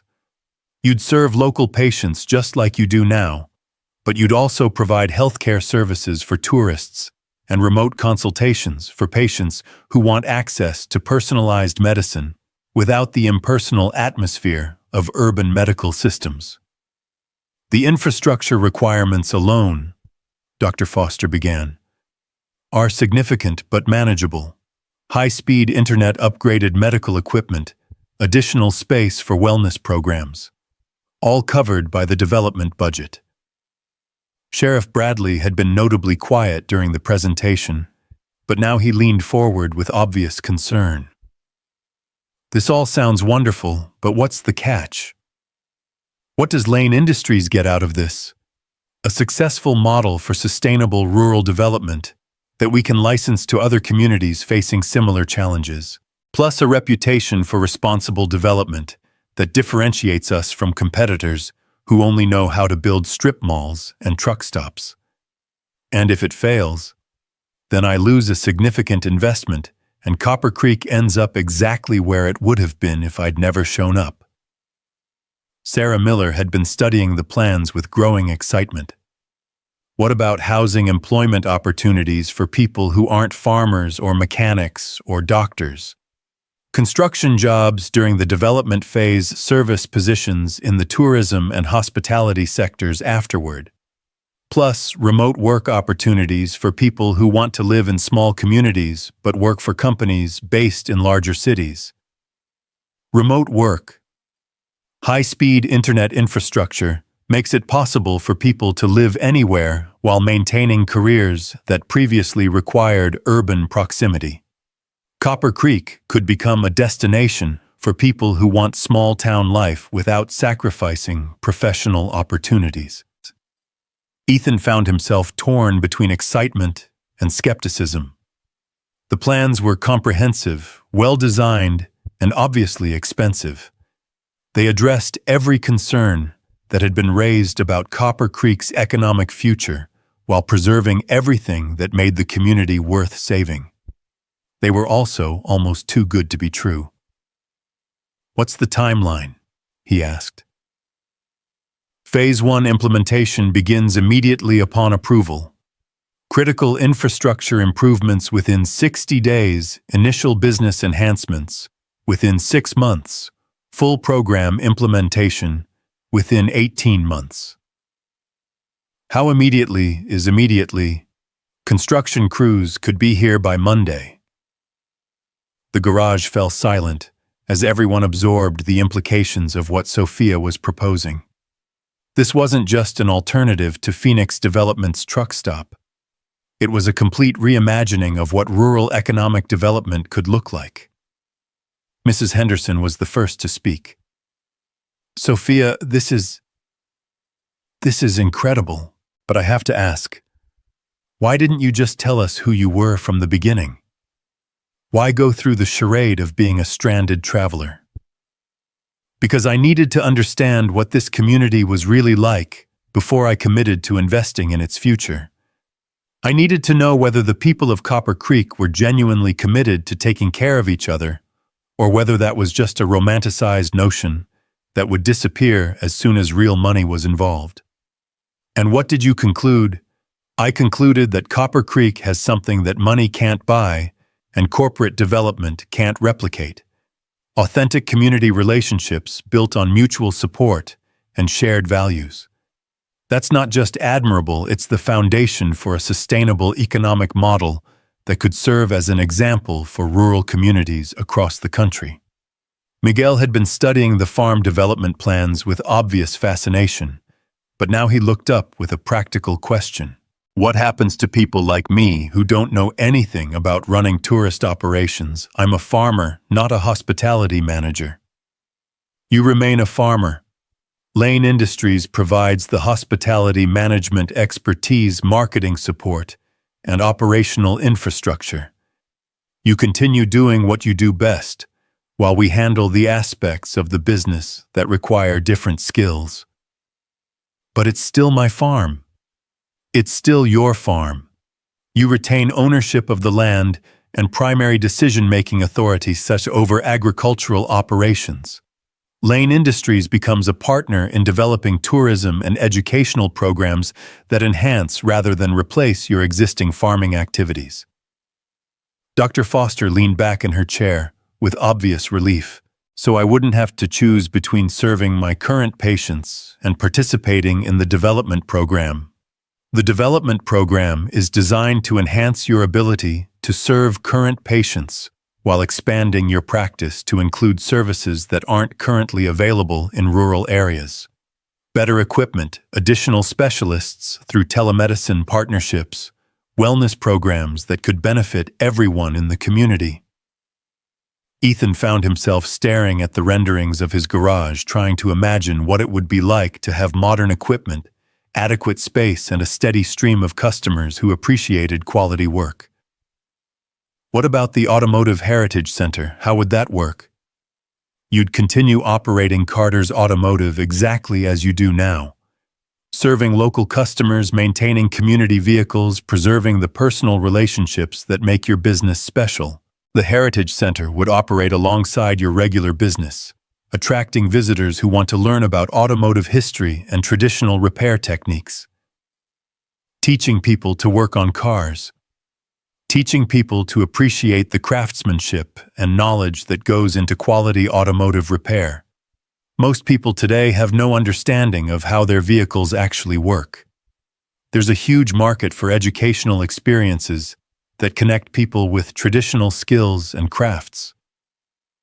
And you think people would pay to watch me rebuild carburetors? I think people would pay premium prices to learn from someone who represents a disappearing tradition of quality craftsmanship. You're not just a mechanic, Ethan. You're a keeper of knowledge that most of the world has forgotten. Sheriff Bradley had been listening with the careful attention of someone evaluating both opportunities and risks.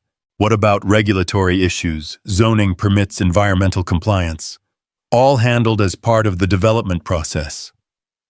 Lane Industries has legal and regulatory teams that specialize in rural development projects. We ensure full compliance with all applicable regulations, while expediting the approval process through established relationships with relevant agencies. And Phoenix Development. Phoenix Development's offer expires Friday. If Copper Creek chooses the revitalization initiative instead, Phoenix Development loses their option to purchase properties in the area. They're not going to be happy about that. No, they're not. But their unhappiness becomes irrelevant once the community commits to an alternative development path. Sarah Miller had been quiet for several minutes, but now she spoke up with obvious emotion. This sounds like everything we could possibly hope for. It's almost too good to be true. What's the real catch? Sophia met her gaze directly. The real catch is that it requires everyone in this room to trust me with something more valuable than money, the future of your community. If this fails, if the model doesn't work, if the economics don't sustain themselves, Copper Creek doesn't get a second chance. And if it succeeds, Copper Creek becomes a model for sustainable rural development that could be replicated in communities across the country. You become pioneers in a movement that could reshape how America thinks about small-town economic development. Mrs. Henderson set down her coffee cup with a decisive click. I have one more question, and I want a completely honest answer. Of course. Why should we trust you? You've admitted that you lied about who you are, that you've been conducting some kind of experiment on our community, that you have financial interests that extend far beyond Copper Creek. Why should we believe that you genuinely care about what happens to us? Sophia was quiet for a long moment, and when she spoke, her voice carried a vulnerability that hadn't been there before. Because I grew up in a place like Copper Creek, a small farming community in Iowa that died while I was in college, killed by the same kind of development pressures you're facing now.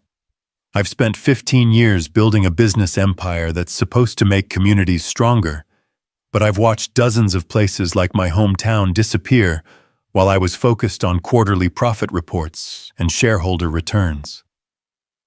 What was the name of your hometown? Cedar Falls. Population 612 when I left for college. Population 0 today.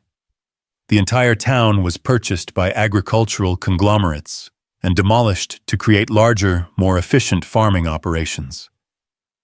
What happened to the people? Some moved to larger cities.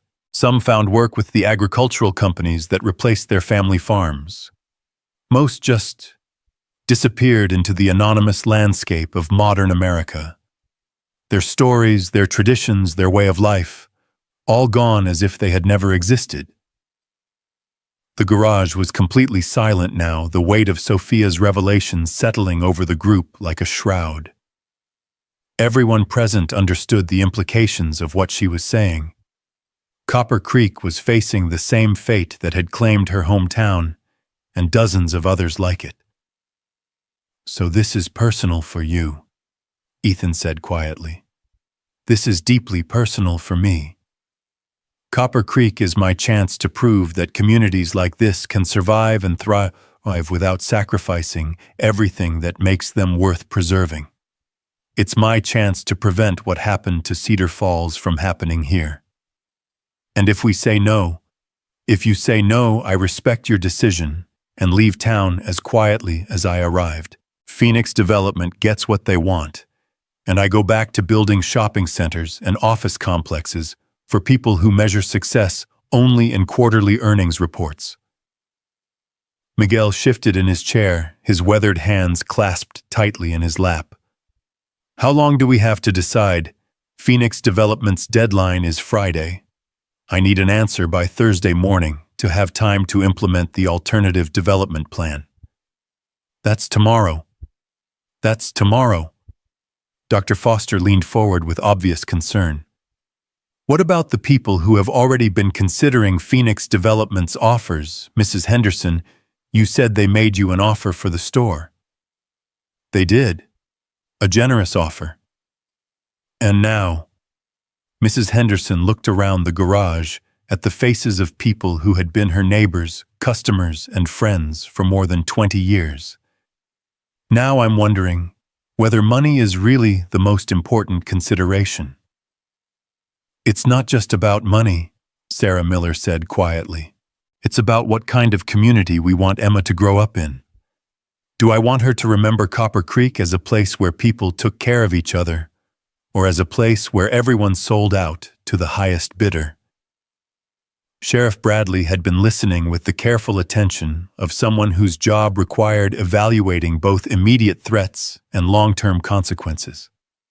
Sophia, what happens if some people choose your development plan and others choose to sell to Phoenix Development? The revitalization initiative only works if the entire community commits to it. If key property owners sell to Phoenix Development, the integrated tourism and heritage model becomes impossible to implement. So it's all or nothing. It's all or nothing. Ethan found himself staring at the laptop screen, studying the renderings that showed Copper Creek not as it was, but as it could become. The vision was compelling, professionally designed, and obviously expensive. It was also dependent on trusting someone who had spent 2 days lying about who she was, regardless of her reasons for doing so. I need to ask you something, he said to Sophia, and I need you to be completely honest. I'll try. If we agree to this, if we commit to your development plan, what happens to us? Do we become employees of Lane Industries? Do we lose control of our own businesses? Do we become tourist attractions, performing for people who come here to see how authentic small-town folk live? The question struck at the heart of everyone's deepest concern. That salvation might come at the cost of autonomy, that preservation might require surrendering the very independence that made Copper Creek worth preserving in the first place. You remain owners of your own businesses and properties, Sophia said firmly. Lane Industries provides infrastructure, marketing, and operational support, but decision-making authority remains with the community. This isn't about creating a theme park version of small-town life. It's about demonstrating that authentic communities can be economically sustainable without compromising their essential character. And if we want to end the partnership at some point, the development plan includes provisions for community buyout of Lane Industries' investment after 5 years. If the model is successful, if the community is economically stable, you can choose to continue the partnership or assume full control of the enhanced infrastructure. Mrs. Henderson stood up slowly, her movement drawing everyone's attention. I think we need to talk among ourselves before we make any decisions. Sophia, would you mind giving us some privacy? Of course. I'll be at Mrs. Henderson's if you need me. After Sophia left, the garage fell into a silence that was thick with tension and possibility. 6 people who had known each other for years, who had shared celebrations and tragedies, who had watched their community slowly decline despite their best efforts, now faced a decision that would determine whether Copper Creek had any future at all. Well, Sheriff Bradley said finally, I guess we need to figure out whether we trust her. The question isn't whether we trust her, Miguel said quietly. The question is whether we trust ourselves to make this work. What do you mean, Kwang? She's offering us resources and expertise that could transform this community. But resources and expertise don't create success. People do. The question is whether we're prepared to work as hard for our own future as we've been working just to survive. Dr. Foster nodded slowly. Miguel's right. This isn't really about Sophia Lane or Lane Industries. This is about whether we believe Copper Creek is worth fighting for. Of course it's worth fighting for, Sarah Miller said with obvious emotion. But fighting and winning are two different things. What if we commit to this plan and it doesn't work? What if we end up losing everything anyway, but without the financial cushion that Phoenix Development's buyout would provide? What if we don't commit to it and spend the rest of our lives wondering what might have been? Mrs. Henderson countered. Ethan found himself thinking about his father, about the 43 years Big Jim Carter had spent building something meaningful in a place that most people drove past without a second thought. My dad used to say that the biggest risk in life isn't failing at something you believe in. It's succeeding at something that doesn't matter. What does that mean in practical terms? Dr. Foster asked. It means Phoenix Development's offer is safe. We take their money, we start over somewhere else, we probably end up financially better off than we are now. But we also end up as people who gave up on something we claimed to believe in. And Sophia's offer is a chance to prove that communities like this can survive and thrive without sacrificing everything that makes them special. It's risky, it's complicated, and it requires trusting someone we've known for 2 days. But if it works, we become an example of what's possible instead of another cautionary tale about what's inevitable. Miguel finished. Sheriff Bradley leaned back in his chair, his expression thoughtful. There's something else to consider. If Sophia is telling the truth about Phoenix Development being part of a larger strategy to transform rural communities across the Southwest, then what happens here could affect a lot more places than just Copper Creek. You mean we could be setting a precedent? I mean, if we prove that sustainable rural development is possible, other communities facing similar pressures might have alternatives they don't currently know exist. And if we fail, we make it easier for companies like Phoenix Development to convince other communities that resistance is futile, Mrs. Henderson said quietly.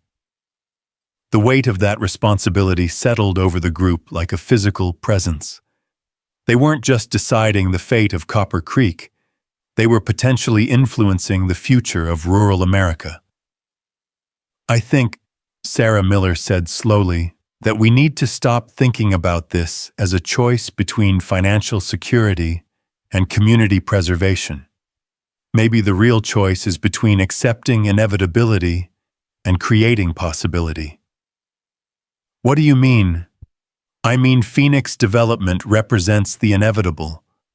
Rural communities being consumed by corporate development that values efficiency over everything else. Sophia's plan represents possibility. The possibility that there are other ways to think about economic development, other ways to preserve what matters while still adapting to changing circumstances. Dr. Foster nodded slowly. And possibility is worth fighting for even when the odds are uncertain. Especially when the odds are uncertain, Ethan added. Because certainty is what Phoenix Development is offering, and we all know what their certainty looks like. Miguel stood up and walked to the garage's main entrance, looking out at Main Street, where the few remaining streetlights illuminated empty storefronts and cracked sidewalks. You know what convinced me? What? The way Sophia talked about my father's grave overlooking the north pasture. She understood that some things can't be measured in dollars and cents. Phoenix Development sees my farm as acreage and infrastructure. Sophia sees it as a place where stories live. Stories. The story of my father coming here from Sonora with nothing but determination and a willingness to work. The story of building something meaningful from desert dirt and endless hope. The story of surviving droughts and equipment failures and market crashes, because this land is more than just a business. It's home. Mrs. Henderson wiped her eyes with the back of her hand. That's what we're really choosing between, isn't it? Whether Copper Creek remains a place where stories live, or becomes another place where stories die. Then I guess the question is whether we believe our stories are worth preserving, Sheriff Bradley said, and whether we're willing to trust someone else to help us preserve them, Ethan added. As the evening wore on, the conversation gradually shifted from whether to accept Sophia's proposal to how to make it work. The decision, it seemed, had been made through the kind of collective understanding that comes to communities that have learned to read each other's thoughts and feelings across decades of shared experience. When Sophia returned to the garage an hour later, she found 6 people who looked exhausted but determined, united by a decision that would change their lives in ways they couldn't yet imagine. "We have an answer," Ethan said simply. "And welcome to Copper Creek, partner." The smile that spread across Sophia's face was unlike anything Ethan had seen from her in the past 3 days. Gone was the careful control, the measured responses, the strategic thinking that had characterized every interaction. For a moment, she looked like someone who had just been given the most precious gift imaginable. "Thank you," she said quietly, and her voice carried a weight of emotion that seemed to surprise even her. "You have no idea what this means."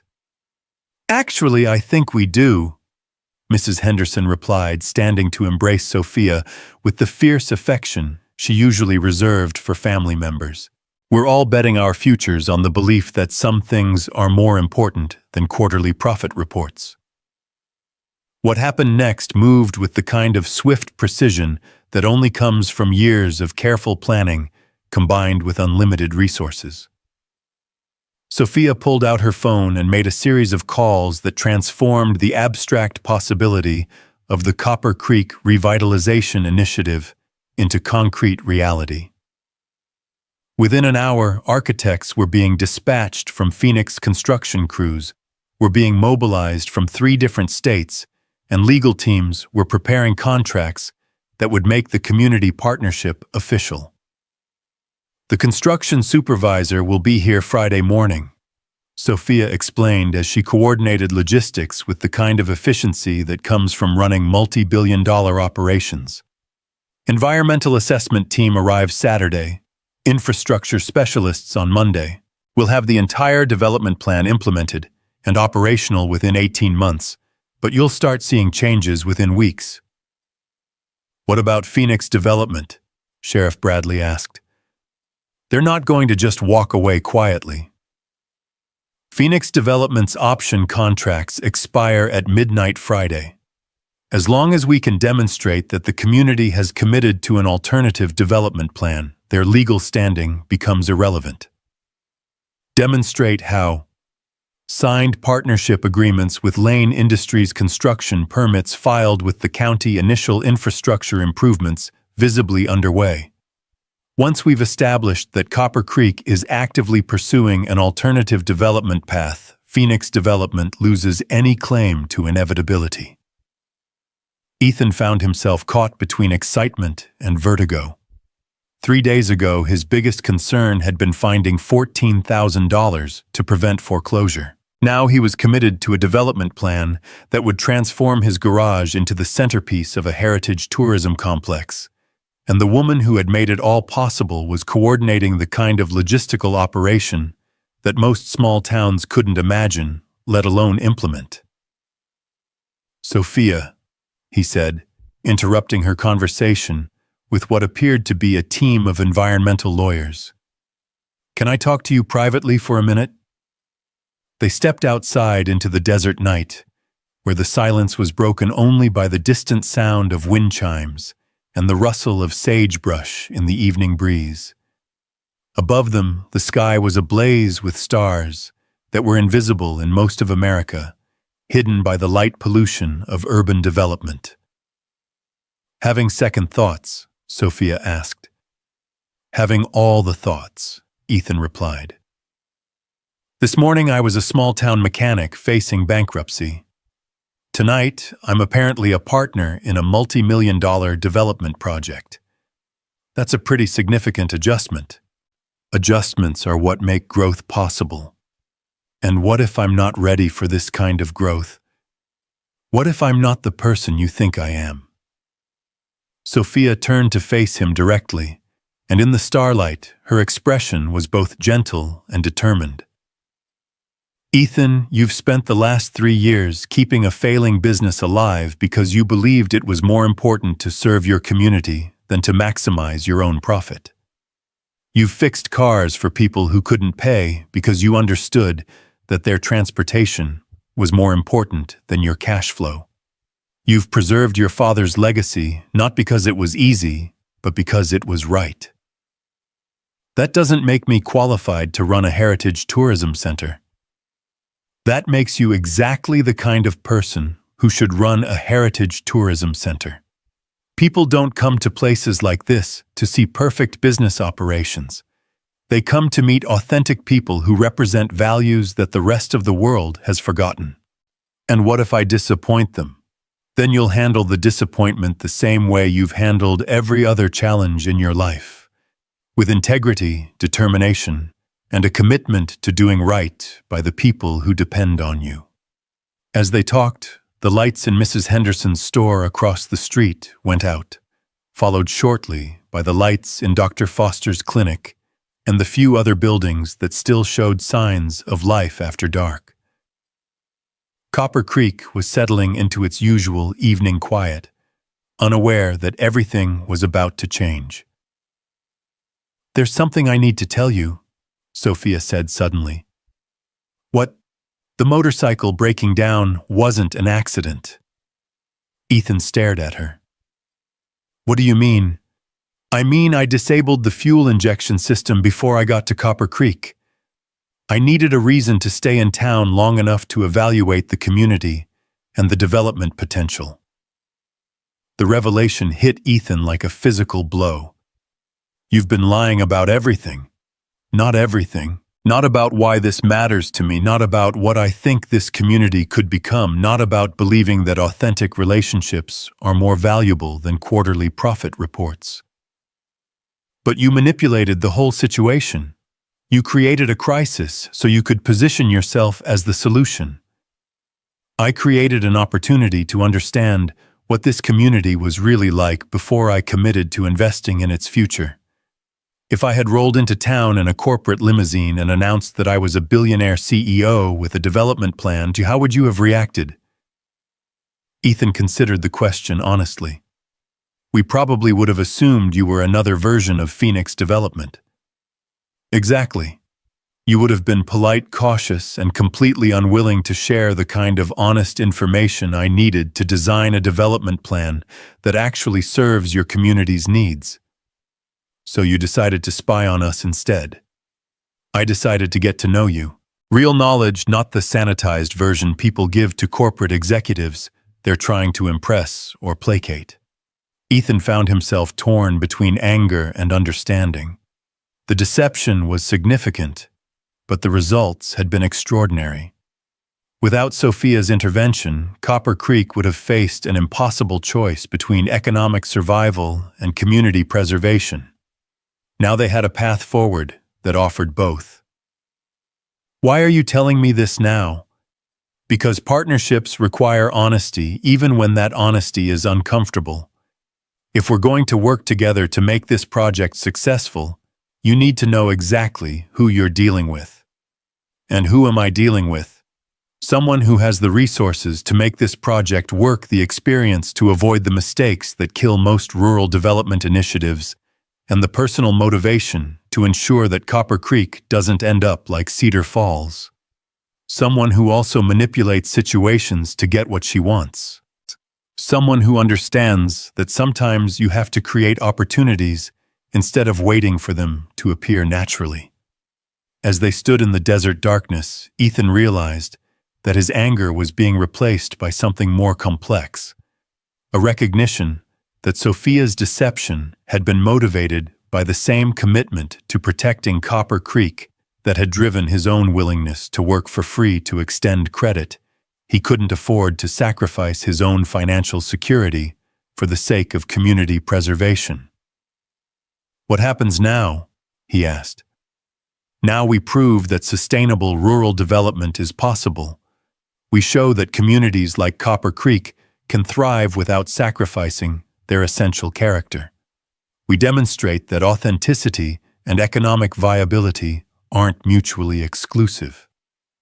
And if we fail, at least we fail fighting for something we believe in instead of surrendering to something we despise." The next morning arrived with the kind of chaotic energy that comes when abstract plans begin transforming into concrete reality.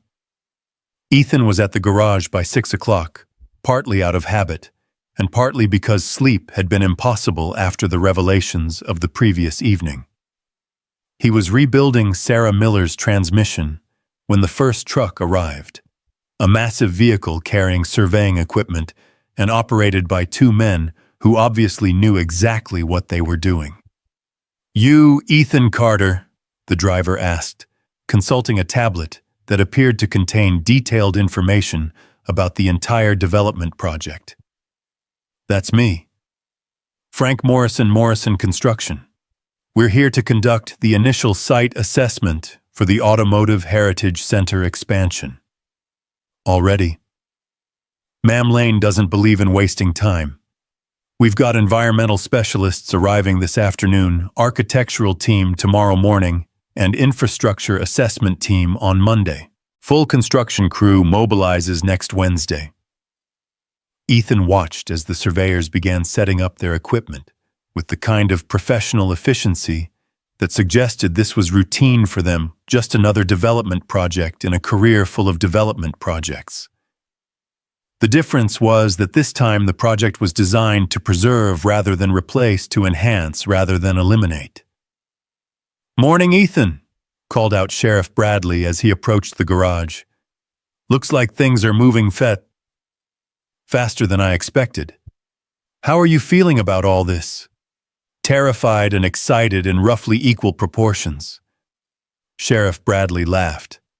"That sounds about right for someone whose life just changed completely overnight." As they talked, Mrs. Henderson appeared from her store, carrying a tray of coffee and what appeared to be enough breakfast pastries to feed a small army. "I thought the workers might be hungry," she explained, but Ethan suspected she was really looking for an excuse to observe the surveying process firsthand. "Mrs. H, how are you doing with all this?" "Oh, I'm fine, dear. A little overwhelmed, perhaps, but fine. I've been thinking about the heritage retail concept Sophia showed us, and I have some ideas about how to blend modern inventory management with traditional customer service." Heritage retail. The idea is to maintain the authentic small-town store experience while offering products that appeal to heritage tourists. Local crafts, regional foods, historical items related to Route 66, and automotive history. People who come for the authentic experience but also want to take something home that reminds them of their visit. Before Ethan could respond, another vehicle pulled into the lot. This time it was Miguel Santos driving his newly repaired truck and looking distinctly nervous. "Ethan, those development people called me again this morning. Phoenix Development. They're offering 20% more than their original price." 20% more. They say they've had some complications with other properties in the area, and they're willing to increase their offer to ensure a quick closing. Ethan felt his stomach tighten. "What did you tell them?" "I told them I needed to think about it." "But Ethan, that's a lot of money. Enough to pay off my equipment loans, upgrade my irrigation system, maybe even buy the Patterson place that's been for sale." "Miguel, you committed to the revitalization project last night." "I know I did. But that was before Phoenix Development increased their offer by $60,000. Mrs. Henderson set down her tray of pastries with obvious concern. "Miguel, what's really bothering you about this?" Miguel removed his hat and ran his fingers through his graying hair. "What if Sophia's project doesn't work?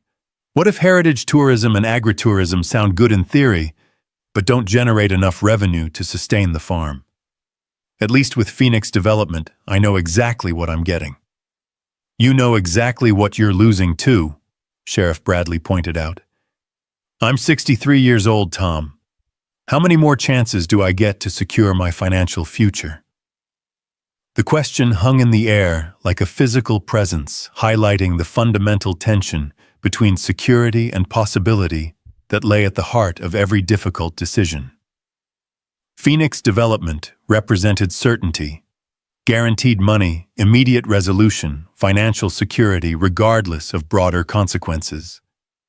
Sophia's project represented hope, the possibility of something better, but with risks that couldn't be fully calculated or controlled. Before anyone could respond, Sophia herself appeared walking across the lot, with the kind of purposeful stride that suggested she had been monitoring the situation and was prepared to address Miguel's concerns directly. "Miguel," she said without preamble, "Phoenix Development called you this morning." "How did you know that?" "Because they called everyone this morning. You, Mrs. Henderson, Dr. Foster, Sarah Miller. They're conducting a full-court press to undermine our partnership before it has a chance to succeed. They increased their offer." "Of course they did. That's standard strategy when facing unexpected competition. The question is whether you're going to let them manipulate you into abandoning something you believed in 12 hours ago." Miguel's weathered face showed the strain of someone caught between competing pressures. $60,000 isn't manipulation, Sophia. It's life-changing money for someone in my situation. You're right. It is life-changing money. The question is what kind of life change you want. What do you mean? You can take Phoenix Development's money and use it to buy the Patterson place, expand your current operation, continue farming the way you've always farmed. That's a perfectly reasonable choice that would improve your financial situation significantly. But in 5 years, when Phoenix Development has transformed Copper Creek into a truck stop complex and logistics center, when the agricultural character of this area has been replaced by commercial development, when the community that has been your home for 45 years no longer exists, that $60,000 won't seem like such a bargain. Miguel was quiet for a moment, studying the surveying equipment that was already changing the visual landscape of his familiar town. And if your project fails, if the heritage tourism model doesn't work, if the agritourism concept doesn't generate sufficient revenue, then you'll have the satisfaction of knowing you fought for something you believed in instead of surrendering to something you despised. And you'll have the infrastructure improvements and market connections that will make your farm more profitable regardless of the tourism component. Infrastructure improvements.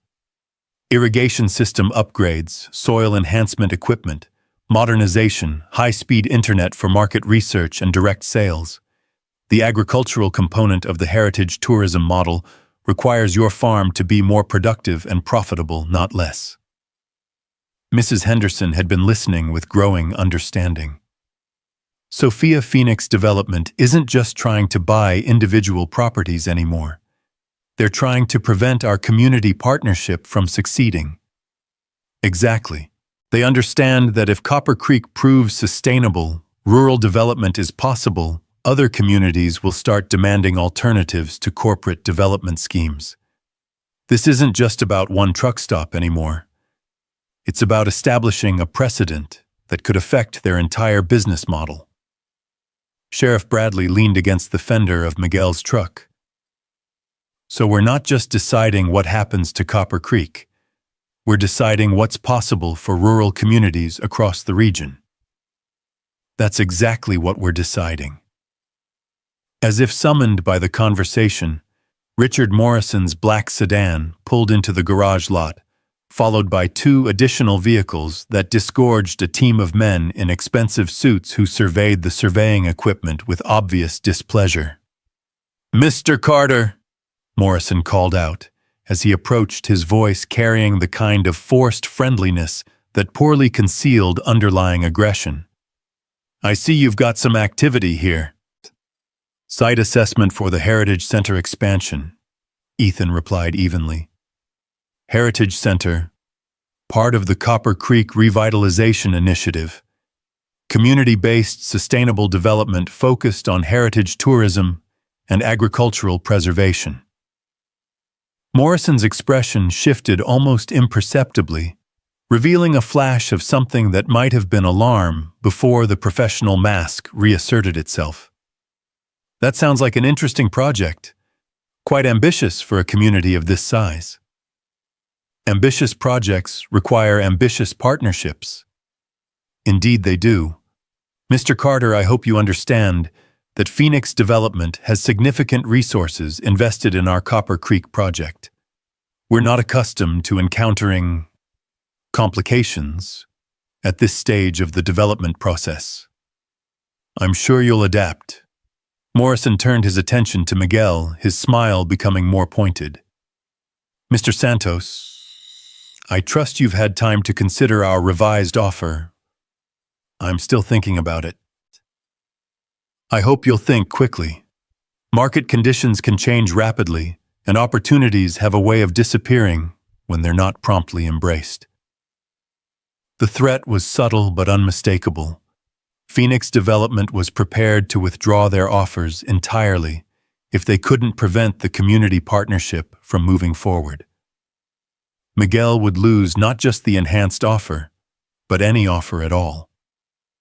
Sophia stepped forward with the kind of calm authority that comes from years of high-stakes negotiations. "Mr. Morrison, I don't believe we've been formally introduced. Sophia Lane Industries." Morrison's reaction was immediate and profound. The color drained from his face, his confident posture shifted to something more defensive, and his voice took on a tone of wary respect that hadn't been there moments before. "Ms. Lane, we weren't aware that Lane Industries was involved in this project.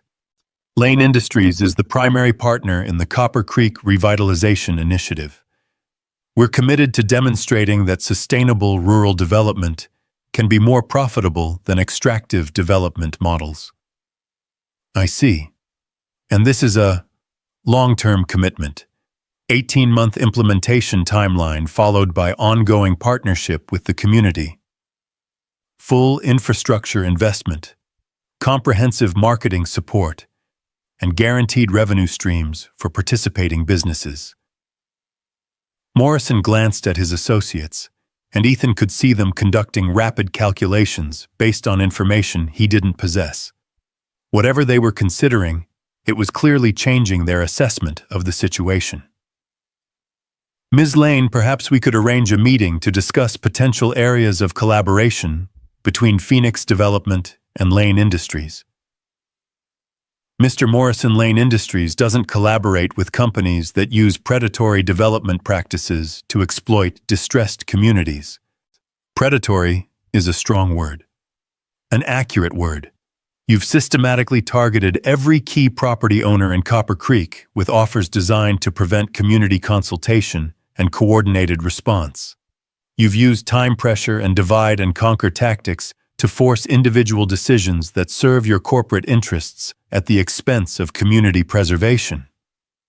We've offered market-rate compensation for properties that would otherwise face foreclosure or abandonment.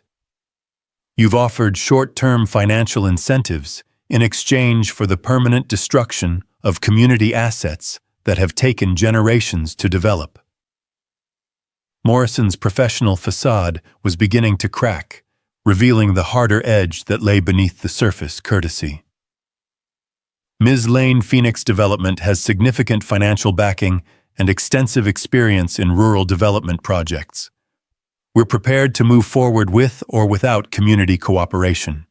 And Lane Industries is prepared to demonstrate that community cooperation creates better outcomes than corporate domination. The question is whether you want to compete with us or disappear quietly before you embarrass yourselves. The silence that followed this exchange was charged with tension and possibility. Morrison was clearly evaluating options he hadn't expected to encounter, while his associates were obviously conducting rapid communication with superiors who would need to reassess the entire Copper Creek project in light of Lane Industries' involvement. "This conversation isn't over," Morrison said finally. "No, it isn't," Sophia agreed.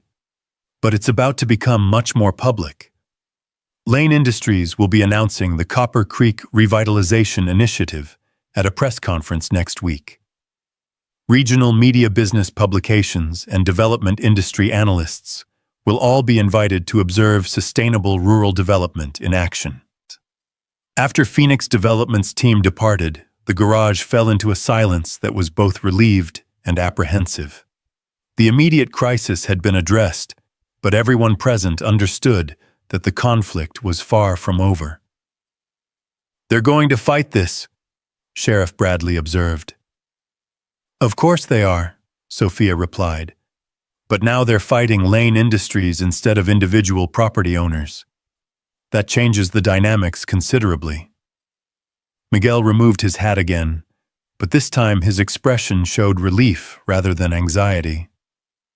"Sophia, when you put it like that, when you explained about infrastructure improvements and market connections, it made me realize that I wasn't really choosing between your project and Phoenix Development's money. I was choosing between fighting for my farm's future and giving up on it entirely." "What did you decide?" "I decided that 45 years of building something meaningful is worth more than $60,000 of walking away money." Mrs. Henderson beamed at Miguel with obvious pride. "That's the spirit that built this community in the first place. And it's the spirit that's going to save it," Ethan added. As the morning progressed, the transformation of Copper Creek from abstract possibility to concrete reality became increasingly visible. Surveying crews marked locations for infrastructure improvements. Environmental specialists conducted soil and water assessments, and architectural teams began detailed measurements of existing buildings. The pace was extraordinary, driven by resources and expertise that most small communities couldn't access and wouldn't know how to coordinate. "Sophia," Dr. Foster said as she arrived at the garage during her lunch break, "I got a call from Phoenix Development this morning. Increased offer, doubled offer. They want to buy my clinic building my house and the vacant lot behind the clinic where I was planning to expand patient parking. And I told them that some things aren't for sale at any price, that I became a doctor to serve communities, not to abandon them when serving becomes challenging." What was their response? "They said I was making a mistake that I'd regret when the rural healthcare market collapses entirely. They said small-town medical practices are obsolete, and I should take their money while I still could." Sophia's expression hardened. "They're trying to create panic, making everyone feel like they're choosing between our project and their last chance for financial security. Are they right? Is rural healthcare really obsolete? Rural healthcare is obsolete only if we accept that rural communities are obsolete. The telemedicine and wellness tourism components of our development plan are specifically designed to make small-town medical practices more viable, not less." How? By expanding your patient base beyond the immediate geographic area, by providing technology that allows you to offer specialized services through remote consultation, by creating revenue streams that don't depend entirely on local residents who may struggle to pay for healthcare. Dr. Foster nodded slowly. "You're talking about making rural healthcare financially sustainable by connecting it to broader markets. I'm talking about using technology and strategic partnerships to preserve what's valuable about small-town medical practice while addressing the economic challenges that threaten its survival." As the afternoon wore on, it became clear that Phoenix Development's morning offensive had failed to break the community partnership. If anything, the increased pressure had strengthened the resolve of Copper Creek's residents, who were beginning to understand that they were part of something larger than a simple development project. "Ethan," Sarah Miller said, as she arrived to pick up her newly repaired car, "I want you to know that I'm all in on this project. Whatever Phoenix Development offers, whatever pressure they apply, I'm committed to proving that single mothers can raise children in communities that value cooperation over competition." "What did they offer you?" "Enough money to relocate to Phoenix or Flagstaff, start fresh in a bigger city, with more opportunities for Emma." They painted a picture of urban amenities, better schools, more cultural activities. Tempting. Terrifying. I don't want Emma to grow up in a place where people are just economic units, where neighbors don't know each other's names, where community means subdivisions instead of relationships. "So you're staying." "I'm staying and fighting. For Emma's future, for our community's future, for the idea that small towns can be more than just stops along the highway." As evening approached, Sophia gathered the core community partners in the garage for a debriefing session that doubled as a planning meeting for the next phase of the development process. "Today was a test," she began. "Phoenix Development wanted to see whether our partnership would hold together under pressure.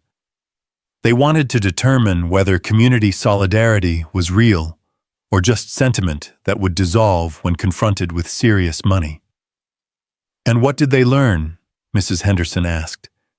"They learned that Copper Creek has something they don't understand and can't replicate: authentic relationships based on mutual support and shared values. They can offer money, but they can't offer meaning." What happens next? Next, we move from defense to offense. We stop reacting to their pressure and start implementing our own vision. Construction begins Monday, marketing campaign launches Wednesday, and by the end of next week, Copper Creek will be demonstrating what sustainable rural development actually looks like. Miguel leaned forward with obvious interest. "What kind of marketing campaign?" "Social media documentation of the development process, regional press coverage of the Heritage Tourism Initiative Partnership. Announcements with organizations that serve the kind of customers who value authentic experiences. We're going to make Copper Creek famous for choosing community over corporations." Famous. "Miguel, by the time we're finished, Copper Creek is going to be a case study in sustainable development programs across the country. Tourism boards, rural development agencies, and community organizers are going to be studying what we accomplish here." Sheriff Bradley looked around the garage that had served as the epicenter for the most important decision in Copper Creek's history. 6 months ago, this town was dying quietly. Now we're about to become a national example of rural revitalization. That's quite a transformation. "The transformation was always possible," Sophia replied.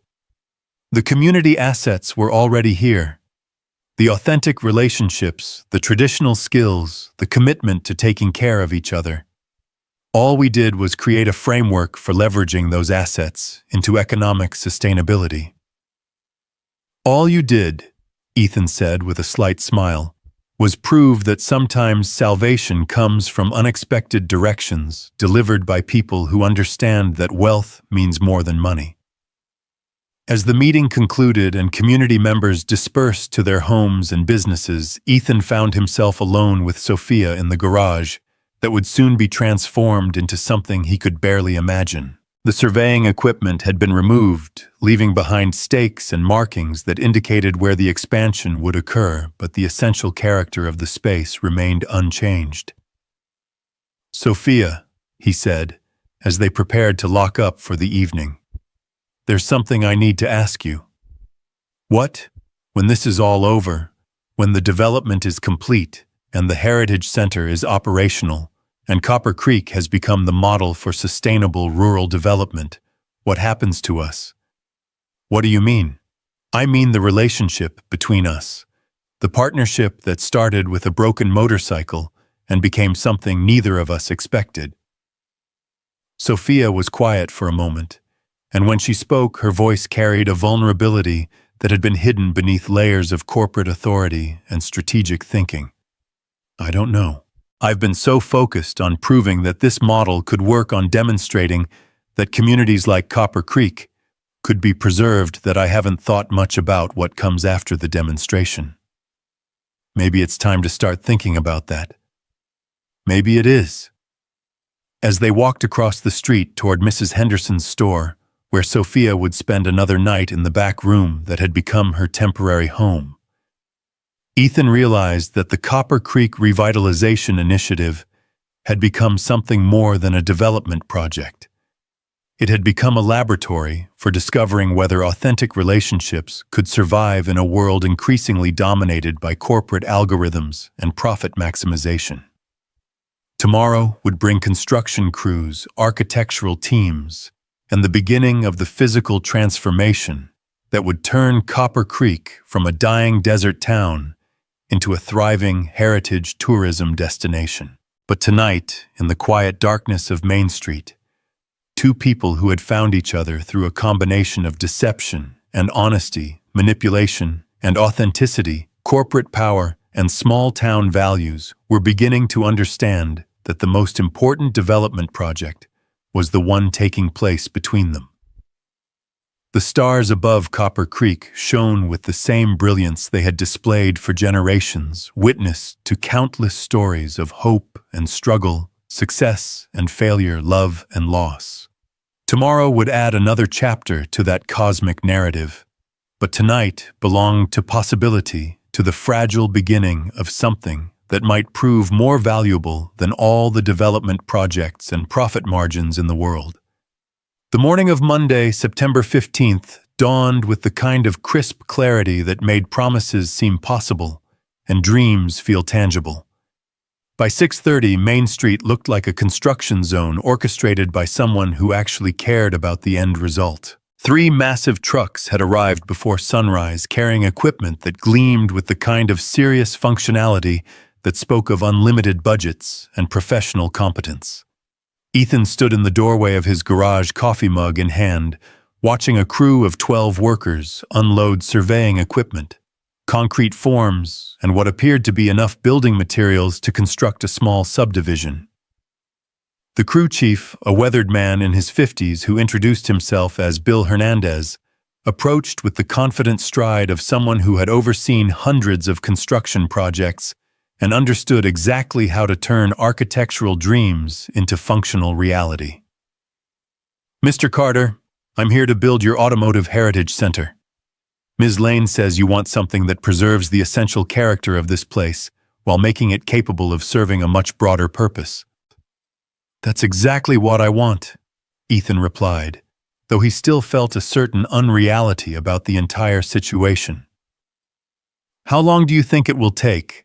"Foundation work starts today, structural modifications complete by Friday, finished construction within 6 weeks. Ms. Lane doesn't believe in extended timelines when communities are depending on rapid transformation." As Hernandez began coordinating his crew's activities, Ethan noticed that every aspect of the construction process had been designed with community preservation in mind. The workers were careful to minimize disruption to his ongoing automotive repair business. The construction materials had been selected to complement, rather than contrast with existing architecture, and the expansion plans preserved every element of the original garage that held historical or sentimental value. "Ethan, Mrs. Henderson called from across the street, her voice carrying the kind of excitement usually reserved for major holidays or unexpected good news. "Come see what they're doing to the store." Ethan crossed Main Street to find Mrs. Henderson's general store in the early stages of what appeared to be a complete but respectful renovation. The original facade was being preserved and restored, but the interior was being reconfigured to accommodate both traditional general store functions and the heritage retail concepts that would serve the tourism market. "They're keeping the original shelving," Mrs. Henderson explained with obvious delight, but adding modern inventory management systems and point-of-sale technology. They're preserving the old-fashioned customer service counter where people can sit and talk, but incorporating wireless internet and comfortable seating for visitors who want to spend time here. And you're comfortable with all these changes? Comfortable. Ethan, I'm thrilled. For 23 years, I've been watching this store slowly lose customers to big box retailers and online shopping. Now I'm going to be part of a tourism destination that celebrates exactly the kind of personal service and community connection that chain stores can't provide. As they talked, Miguel Santos approached from the direction of his farm, his usual work clothes replaced by what appeared to be his best shirt and newest jeans. His weathered face showed a mixture of excitement and nervous energy that suggested something significant was happening. Ethan, Mrs. Henderson, you need to come see what they're doing at the farm. They followed Miguel to his pickup truck, which had been transformed into an impromptu tour vehicle with additional seating that allowed him to transport visitors around his agricultural operation. The drive to Miguel's farm took only 10 minutes, but it revealed a landscape that was already being transformed by the kind of infrastructure improvements that most rural operations could never afford. New irrigation system arrived this morning, Miguel explained as they toured fields that were being prepared for the agritourism program. Drip irrigation technology that reduces water consumption by 40% while increasing crop yields, plus soil enhancement and organic certification support that will allow me to charge premium prices for produce that meets heritage tourism standards. Heritage tourism standards. Sustainable farming practices, traditional varieties, educational component that teaches visitors about agricultural history and modern, sustainable techniques. People want to understand where their food comes from, how it's grown, why traditional farming methods matter. The farm-to-table restaurant construction site was located on a slight rise that overlooked both Miguel's fields and the distant silhouette of Copper Creek. The building design was elegant but unpretentious, incorporating materials and architectural elements that reflected regional traditions while providing modern functionality for commercial food service. The restaurant opens in 8 weeks, Miguel continued. Chef arrives next month to begin menu development based on crops I'm growing specifically for the restaurant. Everything served will be grown within 50 miles of where people are eating it. As they returned to town, Ethan found himself marveling at the pace and scope of the transformation. In less than a week, Sophia had orchestrated changes that were reshaping not just the physical landscape of Copper Creek, but the economic possibilities for everyone who lived there. Miguel, he said as they parked near the garage, how are you feeling about all this? Terrified and excited, Miguel replied with a laugh, but mostly grateful. Grateful that someone believed this place was worth saving. Grateful that my farm has a future that doesn't involve selling to developers. Grateful that my grandchildren might actually have a reason to stay in Copper Creek instead of moving to Phoenix. Your grandchildren. My daughter Maria called this morning. She's been working as an accountant in Tucson for 8 years, but she's interested in moving back to help manage the agricultural tourism program. Says she wants her kids to grow up in a place where community actually means something. The news that Copper Creek might actually start attracting young families instead of losing them was perhaps the most encouraging development of all. Rural communities across America were struggling with population decline as young people left for urban opportunities and never returned. The possibility that the heritage tourism model might reverse that trend was worth more than any amount of development revenue. That afternoon brought a visitor that none of them had expected.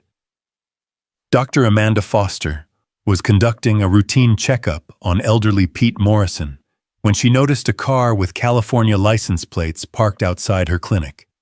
The driver was a woman in her 30s who entered the clinic with the kind of purposeful energy that suggested serious business rather than casual tourism.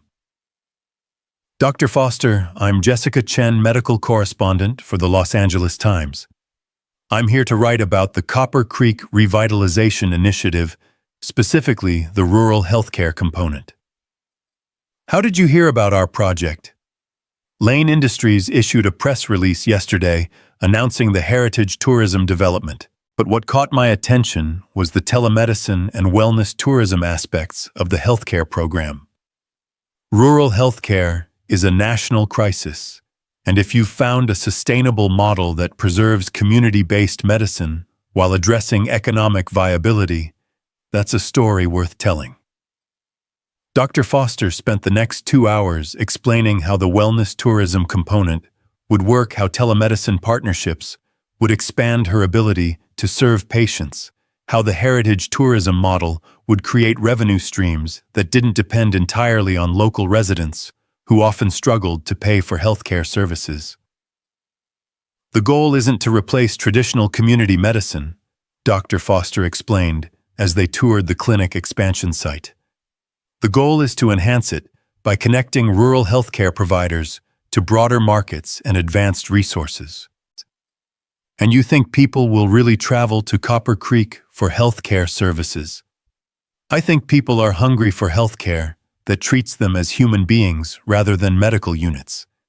I think they want doctors who have time to listen, who understand their health history, who can provide personalized attention that's impossible in urban medical systems. How many people would need to participate in the wellness tourism program to make the model financially viable?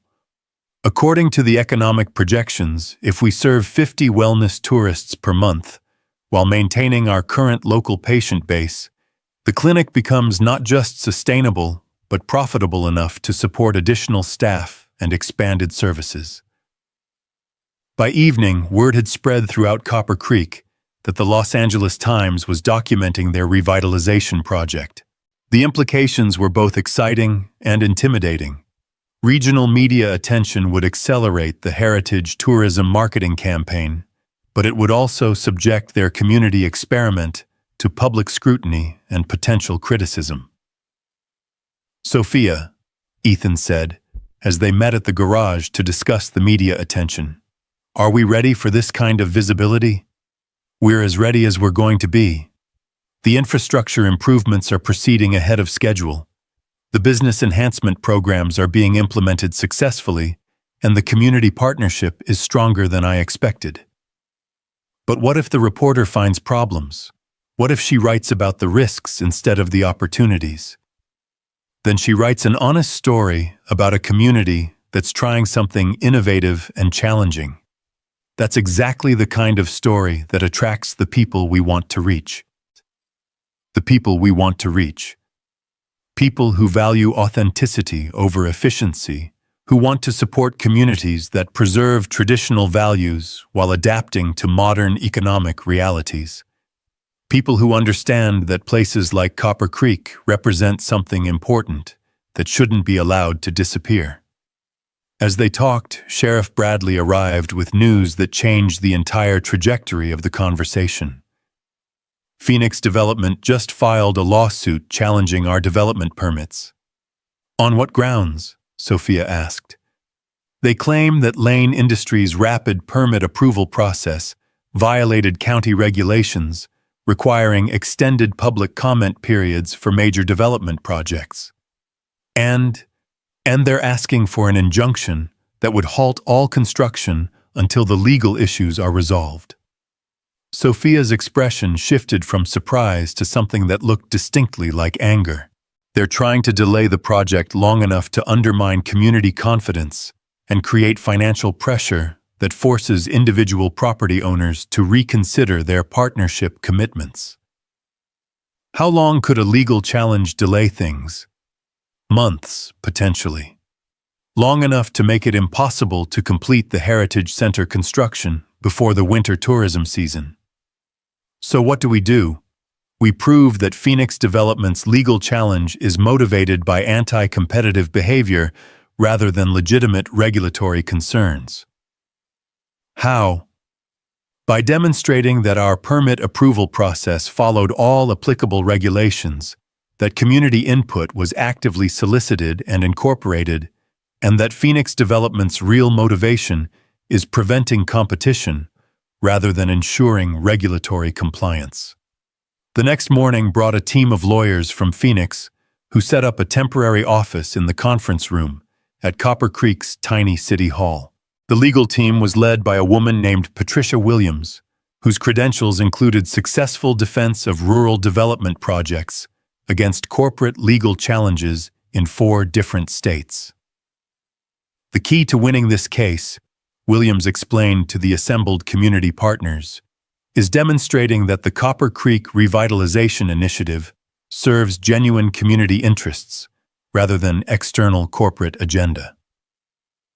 How do we do that? Mrs. Henderson asked. By documenting community involvement in the planning process, by showing that local residents have decision-making authority over the development program, and by proving that the economic benefits flow primarily to community members rather than outside investors. But Lane Industries is providing the funding. Lane Industries is providing infrastructure investment and technical expertise. The businesses remain community-owned. The decision-making authority remains with local residents, and the revenue streams benefit community members directly. As the legal team prepared, their defense construction continued at an accelerated pace. Bill Hernandez had brought in additional crews to ensure that visible progress continued, despite the legal challenge creating a situation where Phoenix Development's lawyers were forced to argue that an obviously beneficial community improvement project should be stopped for technical regulatory reasons. The optics are terrible for them, Williams observed, as she watched construction crews installing new electrical infrastructure for the Automotive Heritage Center. They're asking a judge to halt job creation infrastructure improvement and community revitalization for the sake of bureaucratic procedure. By Thursday, the Los Angeles Times reporter had been joined by journalists from Phoenix, Flagstaff, and Albuquerque, all attracted by the story of a small desert community fighting corporate development while implementing an innovative alternative. The media attention was transforming Copper Creek's local development dispute into a regional symbol of the conflict between community preservation and corporate expansion. "This is exactly what we wanted," Sophia told Ethan as they watched a television crew interviewing Miguel about sustainable agriculture practices. Regional media coverage that positions Copper Creek as a model for rural revitalization rather than just another development project. "Are you sure about that? Some of the coverage has been pretty critical." Critical coverage keeps the story honest and builds credibility with the people we want to attract. Heritage tourists aren't looking for perfect communities. They're looking for authentic communities that are grappling with real challenges in innovative ways. The legal hearing was scheduled for Friday morning at the county courthouse in Flagstaff, 30 miles east of Copper Creek. The entire community caravan made the trip, filling the courthouse parking lot with pickup trucks, farm vehicles, and the various cars that Ethan had been keeping running through mechanical skill and stubborn determination. Judge Margaret Rodriguez had been hearing rural development disputes for 15 years, and her reputation suggested someone who valued substance over procedure, community benefit over corporate convenience. The hearing began with Phoenix Development's lawyers arguing that Lane Industries' rapid permit approval process had violated county regulations requiring extended public comment periods. "Your Honor," the lead Phoenix Development attorney argued, "this development project affects the entire character and economic future of Copper Creek. Such significant changes require extensive community consultation and regulatory review that simply hasn't occurred." Patricia Williams rose to respond with the kind of controlled fury that comes from defending communities against corporate legal manipulation. "Your Honor, Phoenix Development's concern for community consultation is remarkable, considering that their own development plan was formulated without any community input whatsoever. They're asking this court to halt a community-driven revitalization project because it interferes with their plan to transform Copper Creek into a truck stop complex against the expressed wishes of community residents. Can you document community support for the Lane Industries project? We can, Your Honor. Every property owner affected by the development program has signed partnership agreements. Every business owner has committed to participation in the Heritage Tourism Initiative. The project has unanimous community support. And can Phoenix Development document community support for their truck stop proposal? The Phoenix Development attorney's hesitation was answer enough. Your Honor, our project represents sound economic development that would benefit the broader region regardless of whether individual community members initially embrace the opportunity. So you're asking me to halt a development project that has unanimous community support in favor of a development project that has no community support whatsoever. We're asking you to ensure that proper regulatory procedures are followed. Judge Rodriguez studied the legal documents for several minutes before rendering her decision. Phoenix Development's motion for an injunction is denied. The county permit approval process was conducted in full compliance with applicable regulations. Construction may proceed. The celebration that erupted in the courthouse parking lot was spontaneous and heartfelt, the kind of community expression that happens when people who have been fighting for something important finally receive validation that their fight was worthwhile. We did it, Mrs. Henderson said, tears streaming down her face as she embraced Sophia with fierce gratitude. We actually did it. You did it, Sophia replied. All I did was provide resources and coordination. The vision, the commitment, the determination to preserve community values while adapting to economic reality, that came from all of you. As the community caravan returned to Copper Creek, the desert landscape looked different somehow, charged with possibility and purpose in ways that made the familiar seem extraordinary.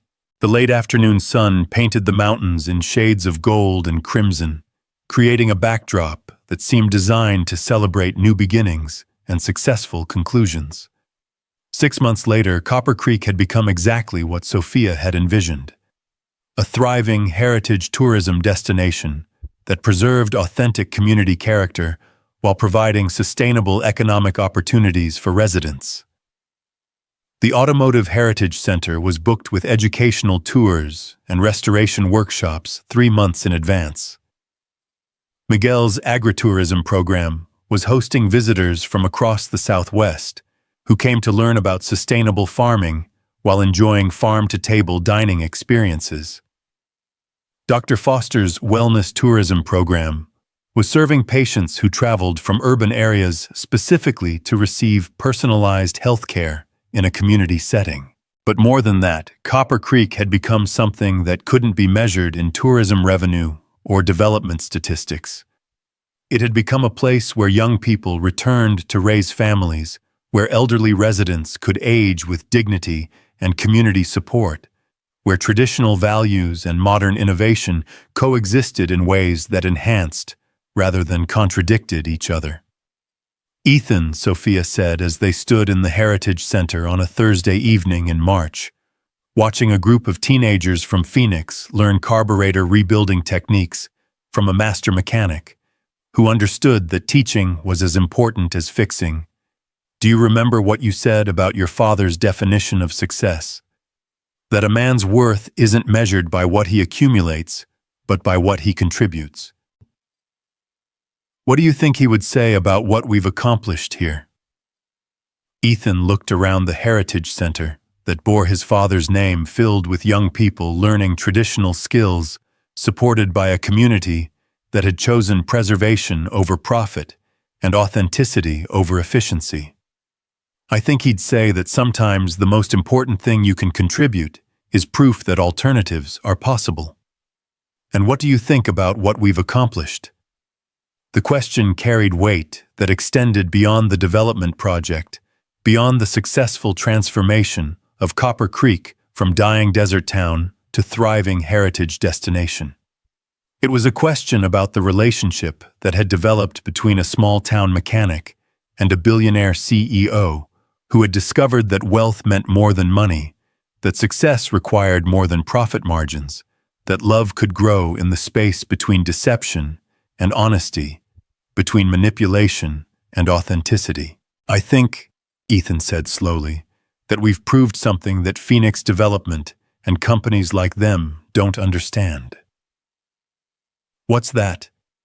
"That the most valuable things in life can't be bought or sold. They can only be built, preserved, and shared with people who understand their worth." Sophia moved closer to him, her hand finding his in the gesture that had become natural over months of working together to build something that neither of them could have accomplished alone. "And what are the most valuable things?" "Community, authenticity, relationships based on mutual respect and shared purpose, the knowledge that what you're doing matters to people you care about. Anything else? Love." Ethan said, finally speaking the word that had been implicit in every conversation, every shared decision, every moment, when two very different people had chosen to trust each other with something more precious than money or status or corporate success. Love that grows not from convenience or proximity, but from recognition. Recognition that the other person shares your deepest values even when those values require sacrifice. Even when those values require giving up a billionaire lifestyle to live in a desert town with a population of 847.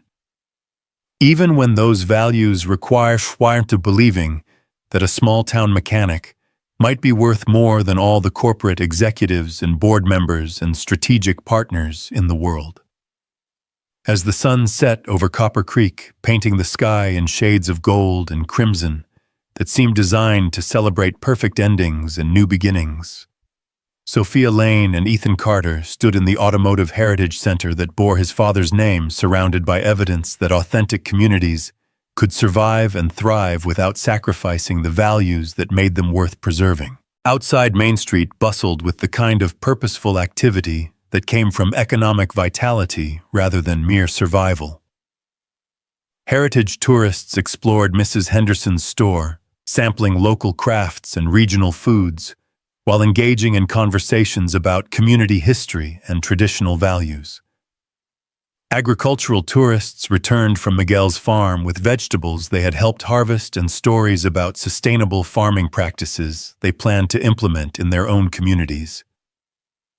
Wellness tourists emerged from Dr. Foster's clinic with treatment plans that addressed not just medical symptoms but lifestyle factors that contributed to overall health and happiness.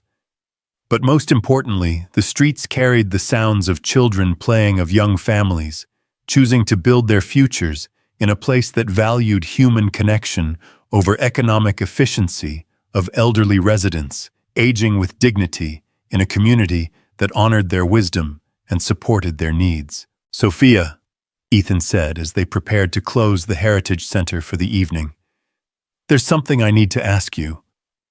"What? Will you marry me?" The question was simple, direct, and completely free of the corporate strategy and careful calculation that had characterized so many of their interactions. It was a question from one person to another, based on recognition that they had found something together that neither wealth nor status could purchase. "Yes," Sophia replied without hesitation, "but only if you promise me something." "What?" "Promise me that we'll never let success change what made us successful in the first place. Promise me that 20 years from now, Copper Creek will still be a place where people take care of each other, where authenticity matters more than profit margins, where communities are built on relationship rather than transaction."